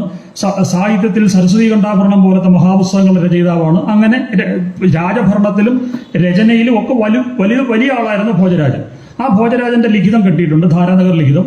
ഭഗവാന്മാരെ ഈ വ്യാസന്റെയും വാൽമീകിയുടെയും കൃതികളിൽ കൂട്ടിച്ചേർക്കലുകൾ നടത്തുന്ന കുകവികളെ കൈവിട്ടും എന്ന്. എന്തിനാണ് അങ്ങനെ ഒരു സാധനം വന്നത്? എന്തിനാണ് അങ്ങനെ ഒരു വന്നത്? അങ്ങനെ നോക്കുമ്പോഴാണ് നമുക്ക് രാമായണത്തിൽ കൂട്ടിക്കലർത്തലുണ്ടോ എന്ന് അന്വേഷിക്കേണ്ടി വരുന്നത്. രാമായണത്തിൽ കൂട്ടിക്കലർത്തലുണ്ടോ? എന്താ രാമായണത്തിലെ കൂട്ടിക്കലർത്തൽ? നമുക്കെല്ലാവർക്കും ഇന്ന് കിട്ടുന്നുണ്ട്. ഞാൻ ഈ പറയുന്നതൊക്കെ നിങ്ങൾക്ക് ക്രോസ് ചെക്ക് ചെയ്ത് നോക്കാം. അങ്ങനെ നോക്കുമ്പോൾ ബാലകാണ്ഡത്തിൽ നമ്മൾ മുമ്പേ പറഞ്ഞ സാഹചര്യത്തിൽ രൂപപ്പെട്ടതാണല്ലോ ഈ രാമായണം. അതിന്റെ രാമായണത്തിന്റെ ബാലകാണ്ഡത്തിൽ അദ്ദേഹം ഒരു നക്ഷൽ അവതരിപ്പിക്കുന്നുണ്ട്. എൻ്റെ പുസ്തകത്തിന്റെ വിഷയങ്ങൾ ഇന്നതൊക്കെയാണ് എന്ന് കൃത്യമായി പറയുന്നുണ്ട്. അതിന്റെ അക്ഷര ശ്ലോക സംഖ്യകൾ എടുത്തു വെച്ചുള്ള ചരിത്ര പഠനങ്ങൾ വന്നിട്ടുണ്ട്. ഞാൻ ആ വിഷയത്തിൽ അത്രയും കോംപ്ലിക്കേറ്റഡ് ആയിട്ട് കടക്കുന്നില്ല. കണ്ടുകിട്ടിയിട്ടുള്ള ഒരുപാട് പാഠങ്ങളുണ്ട്. ഇതെല്ലാം വെച്ച് പണ്ഡിതന്മാർ കൃത്യമായിട്ട് അത് തെളിയിച്ചിട്ടുമുണ്ട്. ഉത്തരകാണ്ഡം എന്ന് പറയുന്ന സംഗതി പിന്നീട് എഴുതി ചേർത്താണ്. അപ്പൊ അതിനകത്ത് ഈ ശ്ലോകത്തിൽ തന്നെ ഒരുപാട്, ഈ ബാക്കി 6 സർഗങ്ങളിൽ തന്നെ ഒരുപാട് കാണ്ഡങ്ങളിൽ തന്നെ ഉണ്ടായിട്ടുണ്ട്. ഇതിനകത്തൊക്കെയാണ് ഈ പ്രക്ഷിപ്തങ്ങൾ വന്നിരിക്കുന്നത്. ഭഗവാൻ വാൽമീകി ഇതുകൊണ്ട് ഇന്ന കാര്യങ്ങൾ ശ്രീരാമന്റെ ജീവിതത്തിൽ നടത്തിയ കാര്യങ്ങൾ പറയുന്നു എന്ന് പറഞ്ഞ് ചെയ്തിരിക്കുന്ന സംഗതികൾക്കകത്തൊന്നും യാതൊരു കുഴപ്പമില്ല. കാരണം വേദത്തെ പഠിച്ചുകൊണ്ട് വേദത്തിന്റെ ഉപബന്ധനം നടത്താൻ ഒരു ഋഷി എഴുതിയ പുസ്തകമാണ് രാമായണം. ഋഷി ഒരു ആളിനെ കുറിച്ചും അങ്ങനെ എഴുതുന്ന പുസ്തകം എഴുതാറില്ല. അപ്പൊ ഭഗവാൻ ശ്രീനാരായണൻ എത്ര ആളുകളെ കുറിച്ച് എഴുതിയിട്ടുണ്ട്? അദ്ദേഹത്തിന് പ്രിയപ്പെട്ട എത്രയോ ആളുകൾ പോവുകയും വരികയൊക്കെ ചെയ്തു, അവരെ കുറിച്ചൊരു പ്രശസ്തി എഴുതിയിട്ടുണ്ടോ? ഈശ്വരനെ പുകഴ്ത്താൻ മാത്രമേ ആ നാവ് പൊങ്ങൂ. അത് ഋഷിത്വമാണ്. നാം ഋഷിക്കവി, ഋഷിയല്ലാത്തവൻ കവിയല്ല എന്ന് പറയുന്നതിന് കാര്യം അതാണ്. ഋഷിത്വവും കവിത്വവും തമ്മിലുള്ള ബന്ധം അതാണ്. കവിത്വവും ഋഷിത്വവും തമ്മിലുള്ള ബന്ധം അതാണ്. കുകവികളോ അല്ലെങ്കിൽ അടുത്ത ഓണപ്പതിപ്പിന് 10 രൂപ ഒരു കവിത എഴുതിയിട്ട് 10 രൂപ കിട്ടുമെന്ന് വിചാരിക്കുന്ന ഇന്നത്തെ കവികളുടെ കാര്യമല്ല പറയുന്നത്. യഥാർത്ഥ ഋഷി കവികളുടെ കാര്യമാണ് പറയുന്നത്. അവരെ സംബന്ധിച്ച് ഈശ്വരനും ഈശ്വരീയമായ വ്യവസ്ഥയെക്കുറിച്ചും പുകഴ്ത്താനല്ലാതെ അവരുടെ നാവ് പൊങ്ങില്ല. അപ്പോ ഭഗവാൻ ശ്രീരാമചന്ദ്രനെ കുറിച്ച് എന്തിനെഴുതി? ആ ചോദ്യമാണ് നേരത്തെ നാരദനോട് അദ്ദേഹം ചോദിച്ചത്. എനിക്ക് ജീവിതത്തെ ആവിഷ്കരിക്കാൻ ഒരു ആഗ്രഹമുണ്ട്. എന്ത് ജീവിതത്തെയാ? കോന്വസ്മിൻ സാമ്പ്രതം ലോകെ ഗുണവാൻ കഷ്ടവീര്യവാൻ എന്നാണ് പ്രശ്നം. ഗുണവാനും വീര്യവാനുമായ ഒരാളിന്റെ കാര്യം എനിക്ക് ലോകത്തിന് ഒരു പാഠമായിട്ട്, ഒരു മാതൃകയായിട്ട് ആരുണ്ട്? അങ്ങനെ അവതരിപ്പിച്ച ഒരു സാധനത്തിൽ പിൽക്കാലത്ത് നമ്മൾ ഈ കാണിക്കുന്ന പൊട്ടക്കഥകളൊക്കെ നിങ്ങൾ ഓർത്തോളൂ. ഓരോ കഥയും വെച്ച് ഞാൻ പറയുന്നില്ല. ആ കഥകളൊക്കെ മെനഞ്ഞു കേൾക്കുമോ? അതിനകത്ത് പട്ടാഭിഷേകത്തോടു കൂടി തന്നെ നിൽക്കുകയാണ്. പിന്നെ നമ്മൾ ഇതിന് വ്യാഖ്യാന ഫാക്ടറിയിൽ വ്യാഖ്യാനം ചമച്ചുകൊണ്ടിരിക്കുകയാണ്. സീതയെന്ന് പറഞ്ഞാൽ അങ്ങനെയാണ്, മറ്റേതാണ്, മറിച്ചതാണ്. അങ്ങനെയൊന്നുമല്ല യഥാർത്ഥത്തിൽ വാൽമീകി രാമായണം. അതുകൊണ്ട് വാൽമീകി രാമായണത്തിൽ നിന്നുകൊണ്ട് രാമകഥ പഠിക്കണം എന്ന് ഞാൻ ആഗ്രഹിക്കുന്നു. പഠിക്കണം, നമ്മൾ ചർച്ച ചെയ്യണമെന്നും ആഗ്രഹിക്കുന്നു. ഒന്നാമത്തെ കാര്യം ഇതാണ്. ഒരു കാര്യം കൂടി പറഞ്ഞ് ഞാൻ എൻ്റെ വിഷയത്തിലേക്ക് കിടക്കുക. ഇത് എങ്ങനെയുണ്ടായി? അത് ചുമ്മാതം ഉണ്ടാവത്തില്ലല്ലോ. ഈ പ്രക്ഷിപ്തങ്ങളും ഇന്റർപൊളേഷൻസും എങ്ങനെ ഉണ്ടാവുന്നു? ഇതിനൊക്കെ ചരിത്രപരമായ ഒരു കാരണം. എന്തുകൊണ്ടാണ് ഉണ്ണിയാർച്ചയുടെ കഥ ഇങ്ങനെ ആയത്? ഇങ്ങനെ ആദ്യ കാര്യം എന്താ? സിനിമ എന്ന രൂപം വന്നു. സിനിമ എന്ന രൂപത്തിൽ പഴയ ഉണ്ണിയാർച്ച ഒരു കാലത്ത് അവതരിപ്പിച്ചിട്ടുണ്ട് കേട്ടോ. പഴയ ഉണ്ണിയാർച്ച സിനിമ കണ്ടാൽ അറിയാം. പുതിയ ഉണ്ണിയാർച്ച അങ്ങനെ അവതരിപ്പിച്ചിട്ട് കാര്യമില്ല. കാരണം ഇപ്പോഴത്തെ തലമുറയ്ക്ക് എന്താണ്, ഒരു കൊള്ളാവുന്ന ജീവിതത്തെ അവതരിപ്പിച്ചാൽ പറ്റൂ? ഇല്ല. ഒരാണും ഒരു പെണ്ണോട് അങ്ങോട്ടും ഇങ്ങോട്ടും സ്നേഹിച്ച് ജീവിച്ചത് അതിനകത്തൊരു ത്രില്ലില്ല. ഇപ്പൊ എന്ത് ചെയ്യാന്? അതേസമയം പെണ്ണ് പലയിടത്തോട്ടും ആണ് പലയിടത്തോട്ടും പോകുന്നത് അത് ത്രില്ലുള്ള സംഗതിയാണ്. അത് ചിത്രീകരിക്കുമ്പോൾ എന്തായി? ഒരു സന്തോഷമായി, നമുക്കൊരു ഗുമ്മായി. അപ്പൊ അതുകൊണ്ട് അതിനുള്ള സാധനങ്ങൾ വരും. കാലമാണ് സാഹിത്യകൃതികളെ സൃഷ്ടിക്കുന്നത്. അങ്ങനെയാണെങ്കിൽ ഇന്റർപൊളേഷൻസ്, അതായത് ഈ ഇടപെടലുകൾ, പുറത്തു നിന്നുള്ള ഇടപെടലുകൾ രാമായണത്തിൽ ഉണ്ടായത് എങ്ങനെയാണ്? ഈ വിഷയം നമ്മൾ ആലോചിക്കേണ്ടതല്ലേ? ഈ ഉത്തരരാമായണം, സീതയെ കളയുന്ന, ഗർഭിണിയായ സീതയെ കളയുന്ന ഉത്തരരാമായണം ആലോചിച്ച് നോക്കുക. സീതയെ അഗ്നിശുദ്ധിക്ക് വിധേയമാക്കിയാണ് കൊണ്ടുവരുന്നത്. അപ്പൊ എന്തുകൊണ്ട് നിങ്ങൾക്ക് എന്നെ വിശ്വാസമല്ലയോ എന്ന് ചോദിക്കും. ചേട്ടൻ ഒരു സാധാരണ മനുഷ്യനായി പോയല്ലോ എന്ന് അഗ്നിശുദ്ധിയുടെ സമയത്ത് ലക്ഷ്മണൻ ചോദിക്കുന്നുണ്ട്. അപ്പൊ അദ്ദേഹം അതിന് മറുപടി പറയുന്നുണ്ട്. എൻ്റെ ഹൃദയത്തിലെ സീതാവിഗ്രഹത്തിന് ഒരു പോറലുമില്ല, ഒരു സാധനമില്ല. പക്ഷേ എൻ്റെ ഭാര്യ എന്ന് പറഞ്ഞാൽ എൻ്റെ രാജാവിൻ്റെ ഭാര്യയാണ്. അത് 4 പേര് അറിയിക്കണമായിരുന്നു. അവിടെ ചരിത്രത്തെക്കുറിച്ച് ഒരു തരിമ്പ് പേടിയില്ലാത്തതുകൊണ്ടാണ് ഞാൻ അഗ്നിക്കല്ല എന്തിനും ഞാൻ അവളെ ഇട്ടുകൊടുക്കും. അവൾ അഗ്നിശുദ്ധി തെളിയിച്ച് വരുമെന്ന് എനിക്ക് ഉറപ്പുണ്ട്. അതൊരു വിശ്വാസമാണ്. അത് എന്താ പറയുന്നത്, അത് വളരെ ഗംഭീരമായ ആത്മീയമായ ഒരു വിശ്വാസമാണ്. ആ വിശ്വാസം ഉള്ള ഒരു ഭർത്താവും ഭാര്യയും തമ്മിലുള്ള ബന്ധമാണ് അതിനകത്ത് ചൂണ്ടിക്കാണിക്കുന്നത്. അങ്ങനെ തെളിയിച്ചെടുത്ത ഒരാളിനെ എന്തിനാണ് നമ്മൾ കളയേണ്ടത്? അത് ഗർഭിണിയായിട്ടിരിക്കുമ്പോൾ അതും എന്താ, നിനക്ക് എന്തെങ്കിലും താല്പര്യമുണ്ടോ എന്ന് ചോദിച്ചിട്ട് എനിക്ക് ഇന്ന കാര്യങ്ങൾ നമ്മൾ അന്ന് പോവുകയൊക്കെ ചെയ്ത ആ സ്ഥലങ്ങളൊക്കെ ഒന്ന് കണ്ടാൽ കൊള്ളാം. ശരി, എന്നാ പൊക്കോ. എത്ര ക്രൂരനായ മനുഷ്യൻ, എത്ര ക്രൂരതയാണ്. എന്നിട്ട് ഇതിന് നമ്മൾ എന്തെങ്കിലുമൊക്കെ കള്ളത്തരങ്ങൾ പറഞ്ഞുണ്ടാക്കുക. ഇതെങ്ങനെ രൂപപ്പെട്ടു എന്നാണ് ചിന്തിക്കുന്നത്. ഇതിന്റെ പിന്നിലൊരു വലിയ കഥയുണ്ട്. ഈ കഥ എന്ന് പറഞ്ഞാൽ ജൈന ബൗദ്ധന്മാരെഴുതിയ പ്രതികഥകൾ എന്ന് പറയും. പ്രതികഥ സാഹിത്യം എന്ന് പറയുന്നത് ജൈന മതത്തിന്റെ ഒരു പ്രത്യേക ദർശനമാണ്. അത് അവർക്കറിയാം. ഇന്നത്തെ പ്രഭാവർമ്മമാരെ പോലെ ഭാരതത്തിന്റെ സനാതനമായ മൂല്യം എന്ന് പറയുന്നതിന്റെ ബേസ് എന്ന് പറയുന്നത് ശ്രീരാമനും ശ്രീകൃഷ്ണനും അവർക്ക് കൃത്യമായിട്ട് അറിയാം. നിങ്ങളൊന്ന് ആലോചിച്ച് നോക്കുക. ശ്രീരാമകഥയും കൃഷ്ണകഥയും പറയാതെ എന്തെങ്കിലും ഉണ്ടോ ഇവിടെ? അമ്മമാർക്ക് ബാലകൃഷ്ണനായിട്ടും യുവതികൾക്ക് ഗോപികൃഷ്ണനായിട്ടും രാധാകൃഷ്ണനായിട്ടും ബാലകൃഷ്ണനായിട്ടും ഗീതാകൃഷ്ണനായിട്ടും എല്ലാം നിറഞ്ഞു നിൽക്കുന്ന ഭഗവാനെ ഇല്ലാതാക്കുക, അതിങ്ങനെ നിങ്ങൾ ഉദ്ദേശിക്കുന്ന തരത്തിൽ വലിയ ആളൊന്നും അല്ല എന്ന് കാണിച്ചുകൊണ്ടാണ് നിരന്തരം വിധർമ്മികൾ ഈ ധർമ്മത്തെ ഈ ഭാരതഭൂമിയിൽ ഇല്ലാതാക്കാൻ ശ്രമിച്ചിട്ടുള്ളൂ. സംശയമൊന്നും വേണ്ട. ഇന്നേ വരെയുള്ള അത് ജൈന പ്രതികഥകളെ കുറിച്ചുള്ള അത് നമ്മൾ പ്രത്യേകം പഠിക്കേണ്ട സാധനമാണ്. ഇപ്പം കിട്ടിയിട്ടുള്ള ജൈന കഥകൾ എന്ന് പറയുന്നതിന് ഒരു 4000-ഓളം കഥകളുണ്ട്. ഇപ്പം ഞാനൊരു ഉദാഹരണം പറയാം. ഈ നമ്മളെല്ലാം കേട്ടിട്ടുള്ളതാണ് ഈ സീതയെ ഉപേക്ഷിക്കാനുള്ള കാരണമായ കഥ എന്താണ്. പൗമചരിതം എന്ന് പറഞ്ഞൊരു ചെറ്റ പുസ്തകമുണ്ട്. പൗമചരിതം, പത്മചരിതം എന്നുള്ളതാണ്. പത്മചരിതത്തിന്റെ പൈശാചി ഭാഷയിലുള്ള പേരാണ് പൗമചരിതം. അത് എഴുതിയ വിമലസൂരി എന്ന് പറയുന്നത് AD 2-ാം നൂറ്റാണ്ടുണ്ടായതാണ്. അപ്പൊ ഈ ചങ്ങാതിയുടെ പുസ്തകത്തിലാണ് ആദ്യമായിട്ട് ഈ കഥ ഉണ്ടാകുന്നത്. നിങ്ങൾ പറഞ്ഞാൽ വിശ്വസിക്കുമെന്ന് എനിക്കറിയത്തില്ല. അതിനു മുമ്പ് കിട്ടിയിട്ടുള്ള രാമായണ പാഠങ്ങളിലൊന്നും ഉത്തരഖണ്ഡമില്ല. ഈ കഥ വരുന്നതിന്റെ കോണ്ടക്സ്റ്റ് പറയാം, അപ്പോഴേ നമുക്കത് മനസ്സിലാകത്തുള്ളൂ. ഒരു ദിവസം ഉച്ച സമയത്ത് ഗർഭിണിയായതുകൊണ്ട് സീത നേരത്തെ ഭക്ഷണം കഴിക്കാൻ വന്നിരുന്നു. അപ്പം ഭക്ഷണം കഴിച്ചു. ഭക്ഷണം കഴിക്കാൻ ഇരുന്നപ്പം 2 ഇച്ചൈമാർ അടുത്ത് ചെന്നിട്ട് ചോദിച്ചു, നീ മറ്റേ ഈ രാവണനെ കുറിച്ച് ഇങ്ങനെ കേട്ടിട്ടുണ്ട്, അയ്യോ ഭയങ്കര സുന്ദരനാണെന്നും വലിയ ആളാണെന്നും ഒക്കെ കേട്ടിട്ടുണ്ട്. ഞങ്ങളൊക്കെ ഈ കേട്ടിട്ടുള്ളതല്ലാതെ ഈ പുള്ളിയെ കണ്ടിട്ടേ ഇല്ല, കാണാൻ ഭയങ്കര ആഗ്രഹം. ഏത് സുന്ദരിക്കും ഒരു സുന്ദരനെ കുറിച്ച് കേൾക്കാൻ താല്പര്യം വരുമല്ലോ. ഞാൻ പറയുന്നത് എൻ്റെ കഥയല്ല ഈ പറയുന്നത് കേട്ടോ, ഞാൻ പറയുന്നതല്ല, പുസ്തകത്തിലെ കാര്യമാണ് പറയുന്നത്. അപ്പോൾ സീത പറഞ്ഞു, ഞാനതിപ്പോൾ എങ്ങനെ വരച്ച് കാണിക്കാം. അല്ല, നീ പടം വരയ്ക്കാറുണ്ടല്ലോ, രാമനെയൊക്കെ വരച്ചിട്ടില്ലയോ, ഞങ്ങൾ കണ്ട് കോറിയിടുന്നു. അപ്പോൾ എവിടെ വരയ്ക്കും? എന്നിട്ട് ഇരിക്കുന്ന ചന്തിക്കീഴ് നീ കൊരണ്ടി ഇങ്ങോട്ട് വലിച്ചിട്ട് അതിലോട്ടൊന്ന് വരച്ച് കാണിച്ചേ. അപ്പോൾ സീത വരച്ച് കാണിച്ചുകൊണ്ട് ഇങ്ങനെയൊക്കെ ഇരിക്കും ഈ പുള്ളിയുടെ മുഖം. എന്നിട്ട് അവരവിടെ വെച്ച് കഴിച്ചിട്ട് പോയി. ചിരിക്കരുത്, ഇതാണ് സത്യം. 2-ാം നൂറ്റാണ്ടുണ്ടായ പുസ്തകത്തിൽ എഴുതപ്പെട്ടിരിക്കുന്നതാണ്. വാൽമീകിയും പിൽക്കാല രാമകഥയും തമ്മിലുള്ള വ്യത്യാസം എന്താണെന്ന് കൃത്യമായി മനസ്സിലാക്കേണ്ടത് ഓരോ ഹൈന്ദവന്റെയും ആവശ്യമാണെന്ന് വിശ്വസിക്കുന്നത് കൊണ്ടാണ് ഞാൻ ഈ വിഷയം ഇവിടെ എടുത്തിടുന്നത്. അപ്പോൾ അടുത്ത രാമൻ വന്നു ഭക്ഷണം കഴിക്കാൻ. എല്ലാവരും കൊരണ്ടിപ്പലകയിലിരുന്ന കഴിക്കുന്നത്. അപ്പം പറഞ്ഞു, ദേണ്ട് കണ്ടോ, അയ്യോ ഒന്ന് ആലോചിച്ച് നോക്കി, നമ്മുടെ വീടിനപ്പുറത്തെ തങ്കമ്മയുടെയും തങ്കപ്പന്റെയും മനസ്സാണ് ആർക്ക്? ശ്രീരാമനും ശ്രീകൃഷ്ണനും സീതാദേവിക്ക്. ആലോചിച്ച് നോക്കുക. 12-ാമത്തെ വയസ്സിൽ ഒരു 3 ദേവി പറയുന്നുണ്ട്, ബാല്യാവസ്ഥയിലാണ്, ഈ ലോകം എന്തെന്നറിയാത്ത സമയത്താണ് ഞാൻ നിന്റെ കൈ പിടിച്ചത് എന്ന് പറയുന്നുണ്ട്. അവർക്ക് ഈ ജീവിതം മുഴുവൻ അവർ മറികടന്നത് എങ്ങനെയാണ്? ഈ മനുഷ്യനുള്ള വിശ്വാസവും അയാൾക്ക് അവരോടുള്ള ബന്ധവും കൊണ്ടുപോകണം. നമ്മളത് രാമായണം വായിക്കണം, ചുമ്മാതെ നമ്മൾ വർത്താനം പറഞ്ഞ പോലെ. ഈ ലോകത്ത് അവർ നടന്ന ഒരു സാധനമുണ്ട്. ആശാന്റെ സീതാകാവ്യത്തിൽ പറയുന്നുണ്ടല്ലോ, ബുദ്ധിയിൽ കുറവില്ലാത്ത മൃഗങ്ങൾ ജീവിതം ആസ്വദിച്ച പോലെ നമ്മൾ രണ്ടുപേരുടെ കാട്ടിൽ അടിച്ചു പൊളിച്ചിട്ടുണ്ടെന്ന്. നോക്കിയാൽ മതി. അതിന് തെളിവ് ഈ രാമായണത്തിലുണ്ട്. ആശാൻ ചുമ്മാ എഴുതില്ല. ആശാൻ ഋഷികവി ആയതുകൊണ്ട് ഒരിക്കലും ചുമ്മാ എഴുതില്ല. നിങ്ങൾ രാമായണം വായിച്ചാൽ മതി, അരണ്യകാണ്ഡം വായിച്ചാൽ മതി. അപ്പോൾ മനസ്സിലാവും. ബുദ്ധിയിൽ കുറവില്ലാത്ത മൃഗങ്ങൾ ശരീരവും മനസ്സും ഹൃദയവും ജീവിതവും ഒക്കെ ആസ്വദിക്കുന്നത് എങ്ങനെയായിരിക്കും? ഒരു കളങ്കവും ഇല്ലാതെ, അല്ലേ? അതുപോലെ ജീവിതം ആസ്വദിച്ച് അങ്ങനെ അവരെ ജീവിച്ചവരെ കുറിച്ച് ഈ സാധനം എഴുതുന്നു. അങ്ങനെ ജീവിച്ചു എന്ന് വാൽമീകി എഴുതി വെച്ച ആളുകളെ കുറിച്ചാണ് പിൽക്കാല ചെറ്റകൾ ഈ വൃത്തിയോട് എഴുതി പിടിപ്പിച്ചിരിക്കുന്നത്. അപ്പൊ രാമൻ വന്നു ചോദിച്ചു, നോക്കിയപ്പോൾ രാവണന്റെ. അപ്പം നിന്റെ മനസ്സിൽ ഇപ്പോഴും ഉണ്ടില്ലയോ? ഒന്ന് ആലോചിച്ച് നോക്കി. നമ്മൾ സൈക്യാട്രിസ്റ്റുകളുടെ അടുക്ക വരുന്ന സംശയരോഗിയുടെ വില പോലും ശ്രീരാമനില്ല എന്ന് പോകും. അപ്പൊ പുള്ളി ചാരന്മാരെ വിട്ടു. ഇപ്പൊ ചാരന്മാരെ ഉണ്ട്, ഇങ്ങനെ പലയിടത്തും ഒരഭിപ്രായമുണ്ട്. ശരി, എങ്കിൽ പിന്നെ ഡൈവോഴ്സ്. അപ്പൊ ഡൈവോഴ്സ് നേരാമണ്ണം 3 തലാഖി വലി ഇത് ചെയ്യാൻ പോലും ഉള്ള ബോധമുള്ളവനല്ല ഇങ്ങനെ. അത്രത്തോളം പോലും ആണല്ല ഈ കഥയിലെ രാമൻ. പറഞ്ഞു വിട്ടാൽ മതി, അതുപോലും ചെയ്തില്ല. അവിടെ ഒരു ചതി ചതിച്ചിട്ട് പറഞ്ഞു വിട്ടു. ഈ രാമനെ അംഗീകരിക്കണമെന്നുള്ളതാണ് പ്രശ്നം. ഇങ്ങനെ അംഗീകരിച്ചിട്ട് നിങ്ങൾക്ക് എന്ത് രാമനെ കിട്ടാന്? നിങ്ങളുടെ സമൂഹത്തിൽ, നിങ്ങളുടെ പിൽക്കാല തലമുറയ്ക്ക് നിങ്ങൾ എന്ത് വാഴയ്ക്കായി കൊടുക്കുന്നു?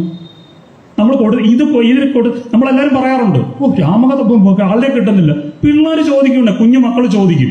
അവർ റീസണിങ് പഠിച്ചു വളരുന്ന കുട്ടി, അവരുടെ റീസണിങ്ങിലാണ് അവരുടെ ബോധം ഇത് ചെയ്യുന്നത്. ഈ പൊട്ടക്കഥ ആധ്യാത്മിക ഫാക്ടറിയിലിട്ട് ഇങ്ങനെ വികസിപ്പിച്ച് നിങ്ങൾ പഠിപ്പിക്കരുത്. ഇത് മണ്ടൻ കഥയാണ്, ശുദ്ധ തെമ്മാടിത്തരമാണ്. ഭഗവാന്റെ കോമള വിഗ്രഹത്തിൽ, ചന്ദന വിഗ്രഹത്തിൽ ഈ മാലിന്യങ്ങൾ കൊണ്ട് പ്രക്ഷേപിക്കുമായിരുന്നു. ഇതാര് പ്രക്ഷേപിച്ചു? ജൈന കവികളും ബൗദ്ധ കവികളും പ്രക്ഷേപിച്ചു. എന്തിന്?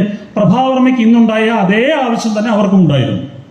ഇതിനെ ആരെതിർത്തു? ഇതിനെയാണ് ശങ്കരാദികൾ എതിർത്തത്. ഇതിനെയാണ് ഭഗവാൻ ശങ്കരൻ ഉൾപ്പെടെയുള്ളവർ എതിർത്തത്. അതുകൊണ്ടാണ് അവരുടെ ആശ്രമങ്ങളിൽ ചെന്നിട്ട് സന്യാസിമാർ ബൗദ്ധിക സമരം നടത്തിയത്. അല്ലാതെ ഇവിടുത്തെ ചില ചങ്ങാതിമാർ പ്രേരിപ്പിക്കുന്ന പോലെ ചുമ്മാ പോയപ്പോൾ ഒരു ബുദ്ധനുണ്ട്, ഒരു ബൗദ്ധമതമുണ്ട്, എന്നാൽ പിന്നെ പുള്ളിയുടെ മുന്നിൽ പോയി മുണ്ടുപൊക്കി കാണിക്കുകയും തെറി വിളിക്കുകയും ചെയ്തേക്കാം, അങ്ങനെയൊന്നും അല്ല നടന്നിട്ടുള്ള ചരിത്രം. അതുകൊണ്ടാണ് ഭഗവാൻ നാരായണനോട് ചോദിച്ചത്, ബുദ്ധമതത്തിലോട്ട് പൊക്കോട്ടെ എന്ന് ചോദിച്ചപ്പം മതപരിവർത്തന രസവാദം വായിച്ചാൽ മതി. എൻ്റെ സെക്രട്ടറിയോട് ഞാൻ പറഞ്ഞിട്ടുണ്ട്, അയാൾ പറയുന്നതായിരിക്കും എൻ്റെ അഭിപ്രായം. സെക്രട്ടറി പിന്നീട് എഴുതിയ മതപരിവർത്തന രസവാദം എന്ന പുസ്തകത്തിൽ ബുദ്ധമതത്തിൽ പോകണം, എവിടെ പോകണം, എങ്ങനെ നിൽക്കണം എന്നൊക്കെ അതിനകത്ത് എഴുതിയിട്ടുണ്ട്. ഞാൻ ആ വിഷയത്തിലേക്ക് കടക്കുന്നില്ല. അവരൊക്കെ ഈ മഹത്തായ സാംസ്കാരിക പരമ്പരയുടെ ബാക്കിയായിരുന്നു. അതുകൊണ്ടാണ് അഖിലർക്കുമതിങ്ങനെ തന്നെ മതം സുഖസാധ്യമതെന്ന ശുകാദികളും പകരുന്നു പരമ്പരയായി പലതും ഭഗ ഭഗവാനുടെ മായയഹോ വലുതേ. സത്യം പറയുമ്പോൾ കോരി തിരിച്ചു പോകും. എനിക്ക് ഏറ്റവും പ്രിയപ്പെട്ട ചില വരികളിലൊന്നാണ്. പകരുന്നു പരമ്പരയായി പലതുമെന്ന് തിരിച്ചറിയുന്നു ഋഷിയുടെ ഭൂമിയിൽ നിൽക്കുന്നത് കൊണ്ടാണ് ഞാൻ ഇത്രയും പറഞ്ഞത്. പരമ്പര കാരണം അത് സുഖസാധ്യമാണ്. എന്ത് ഈ ധർമ്മം, ഈ പറഞ്ഞ ധർമ്മം കൊണ്ട്, ഈ പറയുന്ന കഥയിലെ ധർമ്മം കൊണ്ട് ആർക്കെങ്കിലും സുഖം കിട്ടുന്നുണ്ടോ ചിന്തിച്ചു നോക്കുക. സ്വയം ചിന്തിച്ചിട്ട് എഴുതാൻ മതി. അപ്പൊ എന്റെ വിഷയത്തിലേക്ക് ഞാൻ കടക്കുകയാണ്. ഈ രാമനെയല്ല എനിക്ക് താല്പര്യം. എനിക്ക് ഇതിഹാസം എന്ന് പറയുന്നത്, അതായത് ഇതിഹാസം ഇങ്ങനെ നടന്നു എന്ന് തലമുറ പറഞ്ഞിരിക്കുന്ന ഒരു രാജാവിനെയാണ്. ആ രാജാവിനെ സംബന്ധിച്ച് നമ്മൾ പറയുമ്പോൾ രസകരമായ ഒരു സന്ദർഭമുണ്ട്, മഹാഭാരത സന്ദർഭമുണ്ട്. ഈ മഹാഭാരത സന്ദർഭം കൂടെ പറയുമ്പോഴായിരിക്കും രാമൻ എന്തായിരുന്നു പൂർവ്വതലമുറയ്ക്കെന്ന് മനസ്സിലാക്കുന്നത്. ഇപ്പോ ഭഗവാൻ ശ്രീനാരായണൻ അല്ലെങ്കിൽ ചട്ടമ്പിസ്വാമികൾ അല്ലെങ്കിൽ വാഗ്ഭടാനന്ദ ഗുരുദേവൻ ഇവരൊക്കെ വന്നിട്ട് ഓരോരുത്തർക്ക് വന്ന് അവരെ കണ്ട ഒരു തലമുറയുണ്ട്, അടുത്ത് കണ്ട തലമുറ. അവര് പറയുന്നതിൽ നിന്നാണ് ബാക്കി വരുന്നത്. അങ്ങനെയാണ് പരമ്പരയായിട്ട് ഇത്. ഈ ഫസ്റ്റ് ഹാൻഡ് ഇൻഫർമേഷൻസ് നമുക്കിന്ന് കിട്ടുന്നത് ശ്രീരാമനെ കുറിച്ച് മഹാഭാരതത്തിലാണ്. മഹാഭാരതത്തിൽ പറയുമ്പോൾ തന്നെ അജ്ഞാതവാസ കാലത്ത് ഒരു ദിവസം ഇവരെല്ലാം കൂടെ ഇരിക്കുമ്പോൾ, അതായത് ഈ പാണ്ഡവരും നീ ഒക്കെ ഇരിക്കുമ്പോൾ മാർക്കണ്ഡേയ ഋഷിയും സംഘവും വരുന്നു. അവരെ വളരെ സന്തോഷമായിട്ട് അവരെ വിളിച്ച് ഇരുത്തി അന്നാദികളൊക്കെ കഴിഞ്ഞിട്ട് മാർക്കണ്ഡേയ ഋഷി ഈ യുധിഷ്ഠിരനെ നോക്കി ഒരു ചിരി ചിരിച്ചു, നോക്കി ഒരു ഊറി ചിരിച്ചു. അപ്പോൾ യുധിഷ്ഠിരൻ അത് വല്ലാതെ മനസ്സിൽ കൊണ്ടു. യുധിഷ്ഠിരൻ എനിക്ക് വല്ലാതെ അദ്ദേഹത്തിന് ഒരു വേദന തോന്നി. ഇപ്പം ഋഷി പറഞ്ഞു, യുധിഷ്ഠിരൻ പറഞ്ഞു, പ്രഭു ഈ സമയത്ത് എന്നെ നോക്കി അങ്ങ് ചിരിച്ചത് എനിക്കൊരു വല്ലാത്തൊരു വേദന. കാരണം ഞാൻ അത്യാവശ്യം പരാജിതനായിട്ട് നിൽക്കുകയാണ്. ചൂത് കളിച്ച് എൻ്റെ രാജ്യം പോയി. അത് ശരിയാണ്. എൻ്റെ അമ്മയും അനിയന്മാരെ എല്ലാം ബുദ്ധിമുട്ടിക്കുന്നു. എൻ്റെ ഭാര്യയെ ഞാൻ എന്തോന്ന് ചെയ്യുന്നു. ശരിയാണ്, എനിക്ക് തെറ്റുപറ്റി. പക്ഷെ എന്നെ അങ്ങേപ്പോലെ ഒരാൾ നോക്കി ചിരിക്കുമ്പോൾ എനിക്ക് വല്ലാത്ത ഒരു ഫീലിംഗ് ഉണ്ട്. ഇതിൻ്റെ സംസ്കൃതം തന്നെയാണ് പറയുന്നത് കേട്ടോ. ഞാൻ ഈ പറഞ്ഞത് സംസ്കൃതം തന്നെ, അല്ലാതെ വേറെ ഒന്നുമല്ല. അപ്പം മാർക്കണ്ഡേയൻ പറയുന്നു, എടൂ അതിന് ഒരു കാരണമുണ്ട്. അതിന് തൊട്ടു മുന്നിൽ ഇവര് ഭീമനും ദ്രൗപദിയും യുധിഷ്ഠിരനെ കുറ്റപ്പെടുത്തിക്കൊണ്ടിരിക്കുമ്പോഴാണ് ഈ ഋഷി വരുന്നത്. അതാണ് അടുത്തൊരു വിഷയം. അവിടെയാണ് മഹത്തായ മറ്റേ വാക്യമൊക്കെ വരുന്നത്. നേസേ ബലസ്യേതി ചരേത ധർമ്മം. ബലത്തിന് ആളല്ല എന്ന് വെച്ചാൽ അധർമ്മം ചെയ്യാം എന്നൊക്കെ മാരാരെ പോലുള്ള ആളുകൾ വാദിക്കുന്ന അതുകൊണ്ട് ഭീമൻ പറയുന്നുണ്ട് 13 വയസ്സായി 13 മാസമായിട്ട് ഇവിടെ കിടന്ന് കഷ്ടപ്പെടുക. ഇതെല്ലാം ഓരോ വർഷമായിട്ട് കണക്കാക്കിയിട്ട് അങ്ങോട്ട് ചെന്ന് രാജ്യം ചോദിച്ച് കിട്ടിയില്ലെങ്കിൽ അടിച്ച് പൊളിക്കുക, എനിക്കിവിടെ കിടക്കാൻ വയ്യ എന്നൊക്കെ പറയുമ്പോൾ ദ്രൗപദിയും പറയുന്നുണ്ട് ആണുങ്ങളാണ് അങ്ങനെയാണ് ചെയ്യുന്നത്. അപ്പോൾ എല്ലാം യുധിഷ്ഠിരൻ അതല്ലല്ലോ. അവരുമായിട്ട് യുധിഷ്ഠിരൻ ഒന്നൊന്നും സംശയിച്ച് പല കാര്യങ്ങൾ ആലോചിക്കുക. യുധിഷ്ഠിരനാണ് ശരി, അതൊക്കെ പിന്നീട് മനസ്സിലാവും ഭാരതം ശരിക്കും വായിക്കുമ്പോൾ. അല്ല, യുധിഷ്ഠിരൻ ഒരു പ്രജ്ഞാനനാണ് എന്നൊക്കെ പറഞ്ഞ് MD എഴുതിയേക്കുന്നത് പോലൊന്നുമല്ല. അദ്ദേഹത്തിന്റെ അഭിപ്രായത്തിൽ അറിയാമല്ലോ, ഇത് മറ്റൊരു ചങ്ങാതിയാണ് ഈ MD എന്ന് പറയുന്ന കക്ഷി. നശിപ്പിച്ചിട്ടുള്ളതിന് കണക്കില്ല. MD വാസുദേവൻ നായർ ചരിത്രത്തെയും സംസ്കാര ലോകത്തെ ചെയ്ത പോലെ മറ്റാരും ചെയ്തിട്ടില്ല. അദ്ദേഹത്തിന്റെ 2ാം ഊഴത്തിൽ ആരാണ് യുധിഷ്ഠിരൻ എന്നറിയാമല്ലോ. കുന്തിക്ക് വിതുരനിലുണ്ടാകുന്ന ജാരസന്തതിയാണ്. അങ്ങനെയാണോ ഇത് പറയാൻ ഇവൻ എന്താ അധികാരം? നിങ്ങൾ ഞാനൊരു നോവൽ എഴുതി, ആ നോവലിനെ മാറ്റം നിങ്ങൾക്ക് എന്ത് അധികാരം എന്ന് ആലോചിച്ച് നോക്കുക. ഞാൻ അതിലേക്ക് കടക്കുന്നില്ല. ഇപ്പൊ നമ്മൾ നളിനി പുസ്തകം വായിക്കുന്നു, കുമാരനാശാന്റെ. ആ നളിനിക്കകത്ത് അദ്ദേഹം ഒരു കഥാഗതി അവതരിപ്പിക്കുന്നുണ്ട്. അങ്ങനല്ല കേട്ടോ.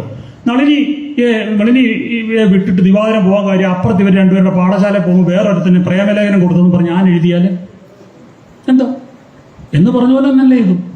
നമ്മൾ ആലോചിച്ച് നോക്കുക. അതവിടെ നിൽക്കട്ടെ. ഞാൻ പറഞ്ഞു വന്നത് ഈ വിഷയത്തിൽ. അപ്പം ഇവരെല്ലാം കൂടി ഇങ്ങനെ ഇരിക്കുമ്പം ഇങ്ങനെ ബുദ്ധിമുട്ടി ഇരിക്കുന്ന സമയത്താണ് യുധിഷ്ഠിരനെ കാണാൻ വരുന്നത്. അദ്ദേഹത്തിന് അതുകൊണ്ടാണ് ഈ ചിരി കൂടുതൽ വേദനിക്കുന്നത്, ഈ ഇവരെ കുറ്റപ്പെടുത്തുക കൂടെ ചെയ്ത സമയത്ത്. അപ്പം ഇതെല്ലാം മനസ്സിലാക്കിക്കൊണ്ടാണ് മാർക്കണ്ഡേയൻ പറയുന്നത്. 10-13 പേരുടെ കഥ ഞാൻ പറയാം. അതിനകത്ത് ഏറ്റവും പ്രധാനമായിട്ട് നമ്മൾ കേൾക്കേണ്ടത് ശ്രീരാമചന്ദ്രന്റെ കഥയാണ്. തന്നേക്കാൾ മിടുക്കനും തന്നേക്കാൾ ഗംഭീരനും തന്നേക്കാൾ ഭീകരമായിട്ട് ഈ പണിയൊക്കെ അറിയാവുന്ന രാജസഭ പ്രഭാവനായിരുന്നു. പക്ഷെ അയാൾ തന്നെ ഇന്ന രീതിയിലൊക്കെ ബുദ്ധിമുട്ടേണ്ടി വന്നു. പക്ഷെ അയാൾ എന്ത് ചെയ്തു? ധർമ്മത്തിൽ ഉറച്ചു നിന്നുകൊണ്ട് പൗരുഷം കൊണ്ട് അയാൾ ഇതിനെല്ലാം തിരിച്ചു പിടിച്ചു. സകരൻ എന്ന മറ്റൊരു രാജാവിന്റെ പേര് ഞാൻ കഥ പറയാം. ഇങ്ങനെ കുറെ ചരിത്രം പറഞ്ഞു കേൾപ്പിക്കുകയാണ്. എന്തിനാണ്? കൃത്യമായ ചരിത്രത്തിൽ 2 കക്ഷികൾ എന്നും ഉണ്ടാവും, അല്ലേ? നന്മയുടെയും തിന്മയുടെയും, എങ്ങനെ ജീവിക്കണം എങ്ങനെ ജീവിക്കരുത് എന്നതിന് കൃത്യമായ മാതൃകകൾ എന്നും ചരിത്രത്തിൽ ഉണ്ടാവും. അത് ചൂണ്ടിക്കാണിച്ചാൽ മാത്രം മതി. യഥാർത്ഥ മനുഷ്യന്മാരതേ ചെയ്യും, യഥാർത്ഥ ഗുരുക്കന്മാരതേ ചെയ്യും. അത് കാണിക്കുന്നിടത്താണ് മഹാഭാരതത്തിൽ പിൽക്കാലത്ത്. മഹാഭാരതം നമുക്കറിയാം കലികാലത്തിന്റെ തുടക്കത്തിൽ എഴുതപ്പെട്ടതാണ്. 5000 വർഷങ്ങൾക്ക് മുമ്പ് എഴുതപ്പെട്ടതാണ്. അതിനകത്ത് ഭഗവാൻ ശ്രീരാമചന്ദ്രന്റെ കഥ പറയുന്നത്. അപ്പം പൂർവ്വതലമുറ എങ്ങനെ വിശുദ്ധമായ ഒരു ചരിതമായിട്ടാണ് ഇതിനെ കണ്ടത് നമ്മൾ ആലോചിക്കുക. അത് തീർച്ചയായും അങ്ങനെ തന്നെയായിരുന്നു. അതിനകത്തൊരു വെട്ടുവീഴ്ചയില്ലായിരുന്നു. ഓരോന്നും നോക്കുമ്പോൾ ഇപ്പം ബാലകാണ്ഡത്തിൽ കാണുന്ന ഭഗവാൻ എന്താണ്, ശ്രീരാമചന്ദ്രൻ എന്താണ്, വിശ്വാമിത്രന്റെയും നമ്മൾ വാൽമീകിയെ പിൻപറ്റുമ്പോഴേ നമുക്കത് മനസ്സിലാവത്തുള്ളൂ. അടുത്ത അയോധ്യാകാണ്ഡത്തിൽ അവർ കല്യാണം കഴിക്കാൻ പറഞ്ഞു, കല്യാണം കഴിയും. രാമൻ ഒരു പ്രതിസ്വരം ആദ്യം ഉയർത്തുന്നത് ശ്രദ്ധിച്ചാൽ നിങ്ങൾക്കറിയാം, പരശുരാമനെ കാണുമ്പോഴാണ് ഒരു വർത്താനം ഒന്ന് പറയുന്നത്.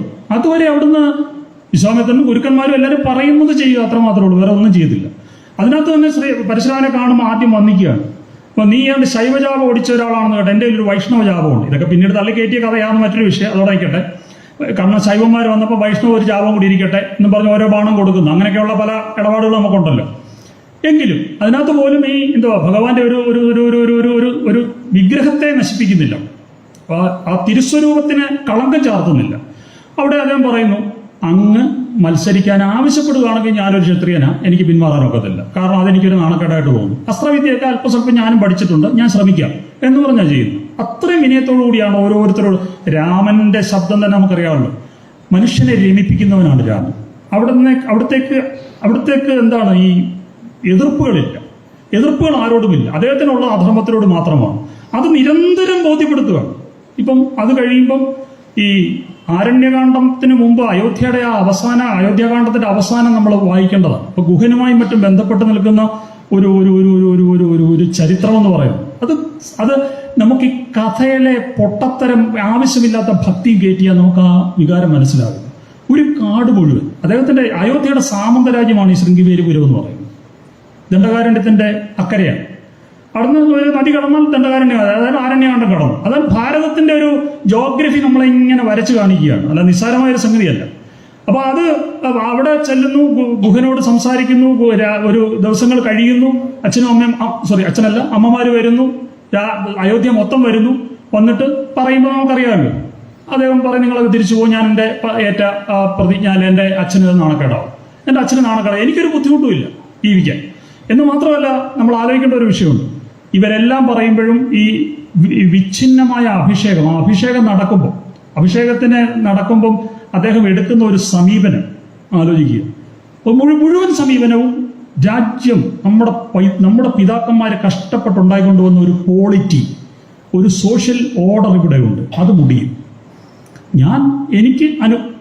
ആളുകൾ തെരുവിലിറങ്ങി. നിങ്ങൾ രാമായണം വായിക്കണം. ആളുകൾ തെരുവിലിറങ്ങി, രാമനെ ആക്കിയിട്ടേ പറ്റത്തുള്ളൂ എന്നും പറഞ്ഞ ആളുകൾ തെരുവില്ല. അദ്ദേഹത്തിന് മനസ്സിലായി പണി വാളും, ഈ രാജ്യം മുടിയും, രണ്ട് പക്ഷമാകും. അപ്പൊ ചിലപ്പം കെ രാജാവ് വേണമെങ്കിൽ അദ്ദേഹത്തിന്റെ പുത്രിയെ എഴുതി ചെയ്തേക്കാം. അയോധ്യ എന്ന് പറയുന്ന സാധനം തീരുമാനമാകും. അതിനേക്കാൾ വലിയൊരു കളങ്കം എന്താണ് അവിടെ? അതുകൊണ്ടാണ് സിമ്പിളായി നിഷ്ക്രമിച്ചിട്ട് സിമ്പിളായിട്ട് ആ പ്രശ്നം പരിഹരിക്കുന്നത്. അമ്മ എന്ത് പറയുന്നു ഞാനത് കേൾക്കാം. പിന്നീട് അദ്ദേഹം അത് പറയുന്നുണ്ട്. ഒരു മനുഷ്യനെന്നുള്ള നിലയ്ക്ക് പോലെ എനിക്കും ചില ആഗ്രഹങ്ങളൊക്കെ ഉണ്ടായിരുന്നു. പക്ഷെ എൻ്റെ ആഗ്രഹത്തിനേക്കാൾ വലുതാണ് എൻ്റെ അച്ഛനോടും അമ്മയോടും ഈ അയോധ്യയോടുമുള്ള എൻ്റെ സ്നേഹം. അവിടെയാണ് മര്യാദാ പുരുഷോത്തമനാകുന്നത്. എനിക്ക് പ്രിയപ്പെട്ടവരെ, ഗാന്ധിയുടെ മഹത്തായ ഒരു വാക്യമുണ്ട്, എനിക്ക് ഭയങ്കര ഇഷ്ടപ്പെട്ട ഒരു വാക്യമുണ്ട്. അദ്ദേഹത്തിന് ഈ കുഞ്ഞുമക്കളൊക്കെ കത്ത് എഴുതുമല്ലോ ഗാന്ധിക്ക്. അപ്പൊ കത്ത് നിരന്തരം എഴുതുകയും അതിനെല്ലാം മറുപടി കൊടുക്കുകയും ചെയ്യുമായിരുന്നല്ലോ. കത്ത് ഗാന്ധിയുടെ ഒരു ആയുധവും ഒരു രാഷ്ട്രീയ പ്രവർത്തനവുമായിരുന്നല്ലോ. അപ്പോൾ അവനൊരു കുഞ്ഞെഴുതി ചോദിച്ചു, ഞാൻ ഈ രാമകഥ ഒരു ഈ ബാലകഥ വായിച്ചു. അപ്പൊ അങ്ങ് ഈ രാമൻ എന്ന് പറയുന്നു. ബാപ്പു എപ്പോഴും പറഞ്ഞുകൊണ്ടിരിക്കുന്നു, എനിക്കിഷ്ടം ഈ ഭരതനെയാണ് എന്ന്. അപ്പോൾ അദ്ദേഹം കുറിച്ചു. ഗാന്ധിയുടെ കത്തുകളിലുണ്ട്, അതൊക്കെ നമുക്ക് വായിക്കാവുന്നതാണ്. മകളെ, ഭരതനെ ഏതൊരു മനുഷ്യനെയും ഭരതനും ലക്ഷ്മണനും സീതയും ഒക്കെ ആക്കാൻ പറ്റുന്ന ഒരു വൈശിഷ്ട്യം ശ്രീരാമനിലുണ്ടായിരുന്നു. അവരെ പോലൊക്കെ മഹാമനുഷ്യന്മാരെ സ്നേഹിച്ച് അവരെല്ലാം തൊഴുന്ന ഒരു വൈശിഷ്ട്യം ഇല്ലാത്തവനെ ഭരതൻ തൊഴുമോ? വൈശിഷ്ട്യമില്ലാത്ത ഒരു പുരുഷന്റെ കൂടെ സീത ഇത്രയും വിശ്വസിച്ച് ജീവിക്കുമോ? അപ്പൊ നിങ്ങൾ ആലോചിക്കുക, സീത മഹത്തായിരുന്നെങ്കിൽ എത്രത്തോളം മഹത്തായിരുന്നു രാമനെന്ന് ആലോചിക്കുക. അത്രയും ഗംഭീരചിത്തയായ ഒരു സ്ത്രീ, വേഷവോ ഭൂഷയോ കാശോ പണമോ ഒക്കെ ഉണ്ടായിരുന്നെങ്കിൽ അവരെ ഒരു പൂടയുടെ വില രാവണന് കൊടുത്തിട്ടില്ല. അവർ പറയുന്നുണ്ട്, ഞാൻ ജനകന്റെ മോളാണ്, നിനക്കൊരു ധാരണയുണ്ട്, എന്നെ ഏതാണ്ട് അങ്ങ് ഉമ്മാക്കി കാണിച്ച് പേടിപ്പിക്കാവുന്നു, എൻ്റെ ഭർത്താവിൽ വിശ്വാസമുള്ളതുകൊണ്ട് ഞാനിവിടെ വിഷമിച്ച് കഴിയുക എന്നവർ പറയുന്നുണ്ട് രാവണനോട്. അത് വാൽമീകി രാമായണം, എൻ്റെ ദേഹത്ത് നീ തൊടത്തില്ല, എൻ്റെ പാതിവൃത്യം സത്യമാണെങ്കിൽ എൻ്റെ ദേഹത്ത് നീ തൊടത്തില്ല എന്ന് പറയുന്നുണ്ട്. അതിനകത്ത് നീ അത്തരം പേരിട്ടൊക്കെ തിലോത്തമയുടെ അടുക്ക എടുത്താൽ മതി എന്നാണ് പറയുന്നത്. തിലോത്തമയുടെ അടുക്ക എടുത്താൽ മതി, എൻ്റെ അടുക്ക എടുക്കണ്ട എന്ന് പറയുന്നുണ്ട്. അത് പറയാൻ ആംബിയറുള്ള സ്ത്രീയായിരുന്നു, അല്ലാതെ എൻഡിയുടെ തങ്കമ്മയുടെ കൂട്ടല്ല. അവിടെ വിഷയം കിടക്കുന്നു. അത് അയാൾക്കതേ മനസ്സിലാകത്തുള്ളൂ. കാരണം ഈ ചങ്ങാതി കണ്ടതും അനുഭവിച്ചതും അത്തരം ജീവിതങ്ങളാണ്. ഋഷി കാണുന്ന അത്തരം ജീവിതങ്ങളല്ല. കോന്നുസ്മിൻ സാമ്പ്രതം ലോക എന്നുള്ളതാണ് അദ്ദേഹത്തിന്റെ ചിന്ത. ഇത് രണ്ടും തമ്മിൽ ഒരുപാട് വ്യത്യാസങ്ങളുണ്ട്. ആ വ്യത്യാസം നമുക്ക് തിരിച്ചറിയേണ്ടതുണ്ട്. അല്ലെങ്കിൽ നമ്മൾ ഈ പറയുന്ന രാമായണ സഹസിലോ രാമായണ വീന്തനത്തിനോ ഒന്നും ഒരു അർത്ഥവുമില്ലാതാവും. അവിടുന്ന് അങ്ങോട്ട് മാറുക, അവിടുന്ന് ആരണ്യകാണ്ഡത്തിലേക്ക് കയറുക. എനിക്ക് ഈ ആരണ്യകാണ്ഡം വളരെ പ്രിയപ്പെട്ടതാണ്. ഞാൻ ആ വിഷയം ഒന്ന് പറഞ്ഞുകൊണ്ട് ഞാൻ എൻ്റെ വാക്കുകൾ ഉപസംഹരിക്കാമെന്ന് വിചാരിക്കുന്നു. കാരണം ഈ നമുക്കറിയാം, നദി ക്രോസ് ചെയ്തിട്ട് ദണ്ഡകാരണ്യത്തിലേക്ക് കയറുകയാണ്. ദണ്ഡകാരണ്യത്തിലേക്ക് കയറുമ്പോൾ ഈ രാമായണം വായിച്ചിട്ടുള്ള എത്രയോ അമ്മമാരും അച്ഛന്മാരും മുതിർന്ന ആളുകളും ഇവിടെ ഉണ്ട്. ഞാനൊന്ന് ഓർമ്മിപ്പിക്കുക മാത്രമാണ്. ഈ രാമായണത്തിനകത്ത് നമ്മൾ കയറുമ്പം ആദ്യം കാണുന്നത് വിരാധൻ വരുന്നു. വിരാധനെ അദ്ദേഹം കൊല്ലുന്നു. കൊന്നതിന് ശേഷം പറയുന്നു, അകത്തോട്ട് കയറുമ്പോൾ ഒരുപാട് ഋഷിപാഠങ്ങൾ ഇങ്ങനെ കാണും. ഋഷിപാഠങ്ങളിൽ നിന്ന് മന്ത്രോച്ചാരണങ്ങളും പഠിക്കലും പഠിപ്പിക്കലും വേദത്തിന്റെ പാഠനങ്ങളാണ് കേൾപ്പിക്കുന്നത്. നമ്മൾ കേൾക്കുന്ന ഈ രാമായണത്തിലോ ഇതൊന്നും, നമ്മൾ വായിക്കുന്നതിനകത്തൊന്നും ഇതൊന്നും നമ്മുടെ ശ്രദ്ധ വരത്തില്ല. ഇതിന്റെ ഒന്നും എക്കോ നമ്മുടെ ഇതിലേക്ക് വരത്തില്ല. കാരണം നമ്മളെ അത് കേൾപ്പിക്കുന്നില്ല. അദ്ദേഹം പറയുന്നു, സീതനി കണ്ടോ, രാവിലെ നനച്ച് സൂര്യോദയത്തിന് മുമ്പ് കുളിച്ച് എന്ത് ചെയ്ത് മരവുരി തൂക്കിയിട്ടേക്കുന്നു. വെള്ളം മാർന്ന് കിടക്കുന്നേ ഉള്ളൂ. പിള്ളേർ പഠിച്ചുകൊണ്ടിരിക്കുക. സന്തോഷമായി. കാരണം ഇതിനകത്തൊക്കെ ഇത്രയും കാര്യങ്ങൾ, ധർമ്മത്തിന്റെ ശ്രമങ്ങൾ നടക്കുന്നുണ്ടല്ലോ. ഇങ്ങനെയൊക്കെ പറഞ്ഞാണ് അകത്തോട്ട് പോകുന്നത്. ആദ്യം അദ്ദേഹം കാണുന്നത് ശരഭംഗന്റെ ആശ്രമമാണ്. അപ്പം ആദ്യമേ പറയുന്നുണ്ട്, അയോധ്യയിലാകുമ്പോൾ ഒരു കാര്യമുണ്ട്. ഒരു ഋഷിയെ പോലും ചെന്ന് കണ്ടിട്ട് ഒരു വിദ്യ പഠിക്കാനോ അതേമായിട്ട് 10 മിനിറ്റ് സംസാരിച്ചിരിക്കാനോ കാര്യങ്ങൾ മനസ്സിലാക്കാനോ ഒന്നും പറ്റത്തില്ല. ഇവിടെ എന്തായാലും ഇഷ്ടംപോലെ ദിവ്യന്മാരായിട്ടുള്ള ഋഷിമാരുണ്ടെന്ന് കേട്ടിട്ടുണ്ട്. വസിഷ്ഠമുനി അത് പറഞ്ഞിട്ടുമുണ്ട്. ഇപ്പോൾ ഈ പണിയാണ് നടക്കുമല്ലോ, ഇഷ്ടംപോലെ സമയമുണ്ടല്ലോ, ഞാൻ അക്കാര്യത്തിൽ വളരെ ഹാപ്പിയാണ് എന്നൊക്കെ പറഞ്ഞാണ് അകത്തോട്ട് കയറുന്നത്. ഇങ്ങനെ ഒരു രാമനുണ്ട്. ഇത് വാൽമീകി എഴുതിയ രാമനാണ്. നമ്മൾ ആലോചിക്കണം. അകത്തോട്ട് കയറുമ്പോൾ ശരഭംഗൻ എന്ന ഋഷിയുടെ ആശ്രമം, അദ്ദേഹം ഇവരെ ദർശിക്കുന്നു.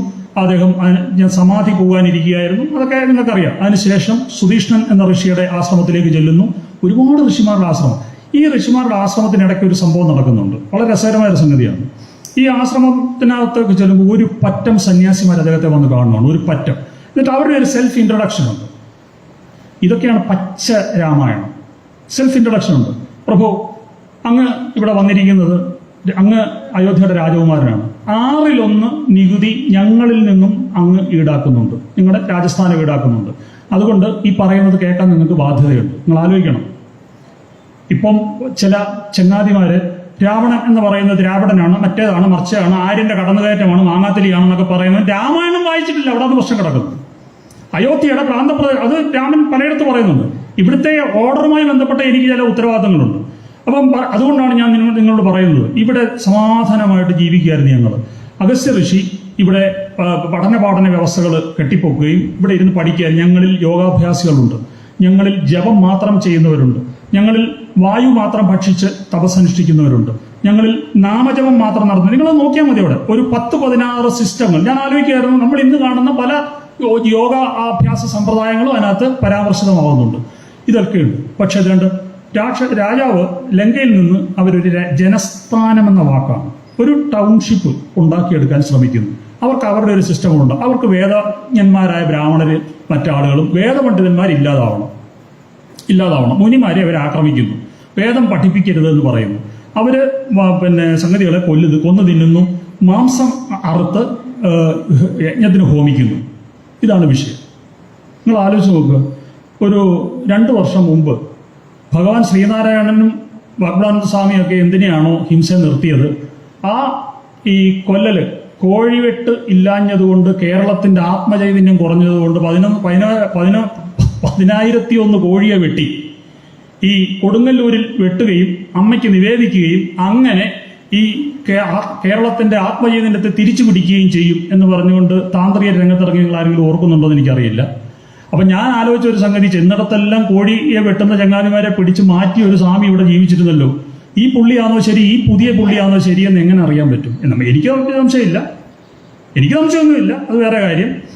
കാരണം ആത്മാവിന്റെ ഗതിയെ മുറിച്ചുകൊണ്ട് മറ്റൊരു ആത്മാവിനെ, കാരണം എന്റെ സുഖത്തിന് വേണ്ടി പുണ്യം വരാൻ ഞാൻ കോഴിയെ വെട്ടണമെങ്കിൽ കോഴിയുടെ ജന്മത്തിന് ദോഷം ചെയ്യണമെങ്കിൽ അത് എന്റെ ആത്മാവിനെ വിഘാതമേ ആവത്തുള്ളൂ. സംശയമൊന്നും വേണ്ട. അതുകൊണ്ടാണ് ഭഗവാൻ വളരെ കൃത്യമായിട്ട് പറഞ്ഞത്, കൊല്ലുന്നത് എങ്ങനെ ജീവികളെ തെല്ലും കൃപയറ്റ് ഭുജിക്കയതും എന്ന് ചോദിച്ചത്.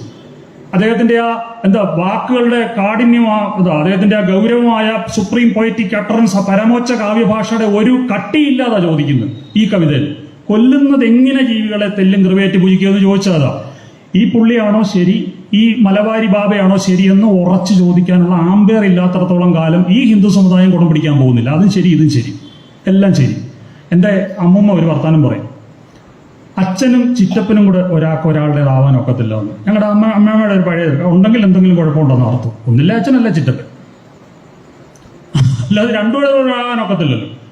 ആ പറച്ചിനകത്ത് പഴയ ഒരു ഒരു ഒരു ഒരു ഒരു കൂട്ടുകുടുംബ വ്യവസ്ഥയുടെ അവ്യവസ്ഥ ഉണ്ടായാലും അതൊരു സത്യമാണ്. എന്ന് പറഞ്ഞതുപോലെ നമുക്ക് ഒന്നില്ലെങ്കിൽ ഹിംസയോട് കൂടിയുള്ള പൂജ, അല്ലെങ്കിൽ ഭഗവാന്മാർ ഋഷിമാർ പറഞ്ഞതുപോലെ ഹിംസയില്ലാത്ത പൂജ. ഈ വിഷയമാണ് രാമായണത്തിൽ ചർച്ച ചെയ്യുന്നത്.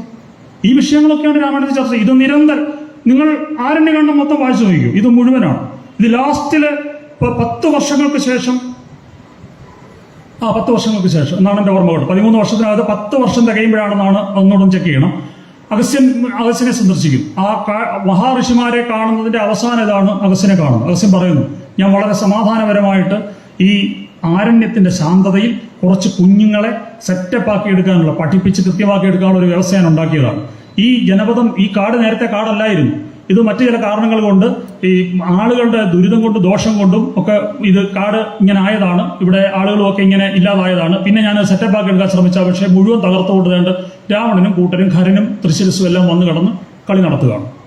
ഈ വിഷയം പറയുമ്പം ശ്രീരാമൻ അവരോട് പറയുന്നു, നിങ്ങളുടെ ആവശ്യം ഞാൻ അംഗീകരിച്ചു, എന്നെ കൊണ്ടാവുന്നത് ഞാൻ ചെയ്തിരിക്കും എന്ന് പറയുന്നു.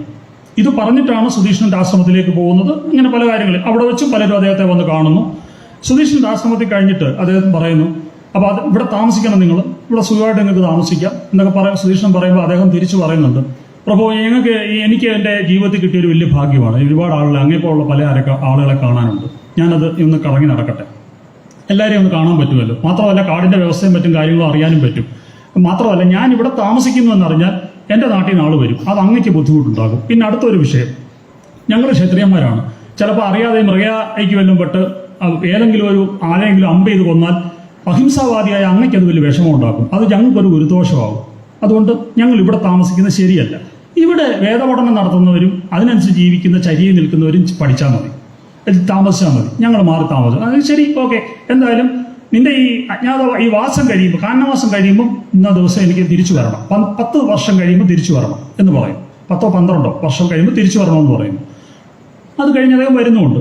പിന്നെയും അദ്ദേഹം ഇങ്ങനെ പോയി നടക്കുകയാണ്. നടന്ന് പല ആശ്രമങ്ങളിൽ പോകുന്നു. ആ വർഷം തികയുന്ന ദിവസം തന്നെ പറയുന്നു, നമുക്ക് പിന്നെ സുധീഷ്ണന്റെ ആശ്രമത്തിൽ തിരിച്ചു വരാം. എന്നിട്ട് അവിടെ നിന്നാണ് അഗസ്ത്യാശ്രമത്തിലേക്ക് പോകുന്നത്.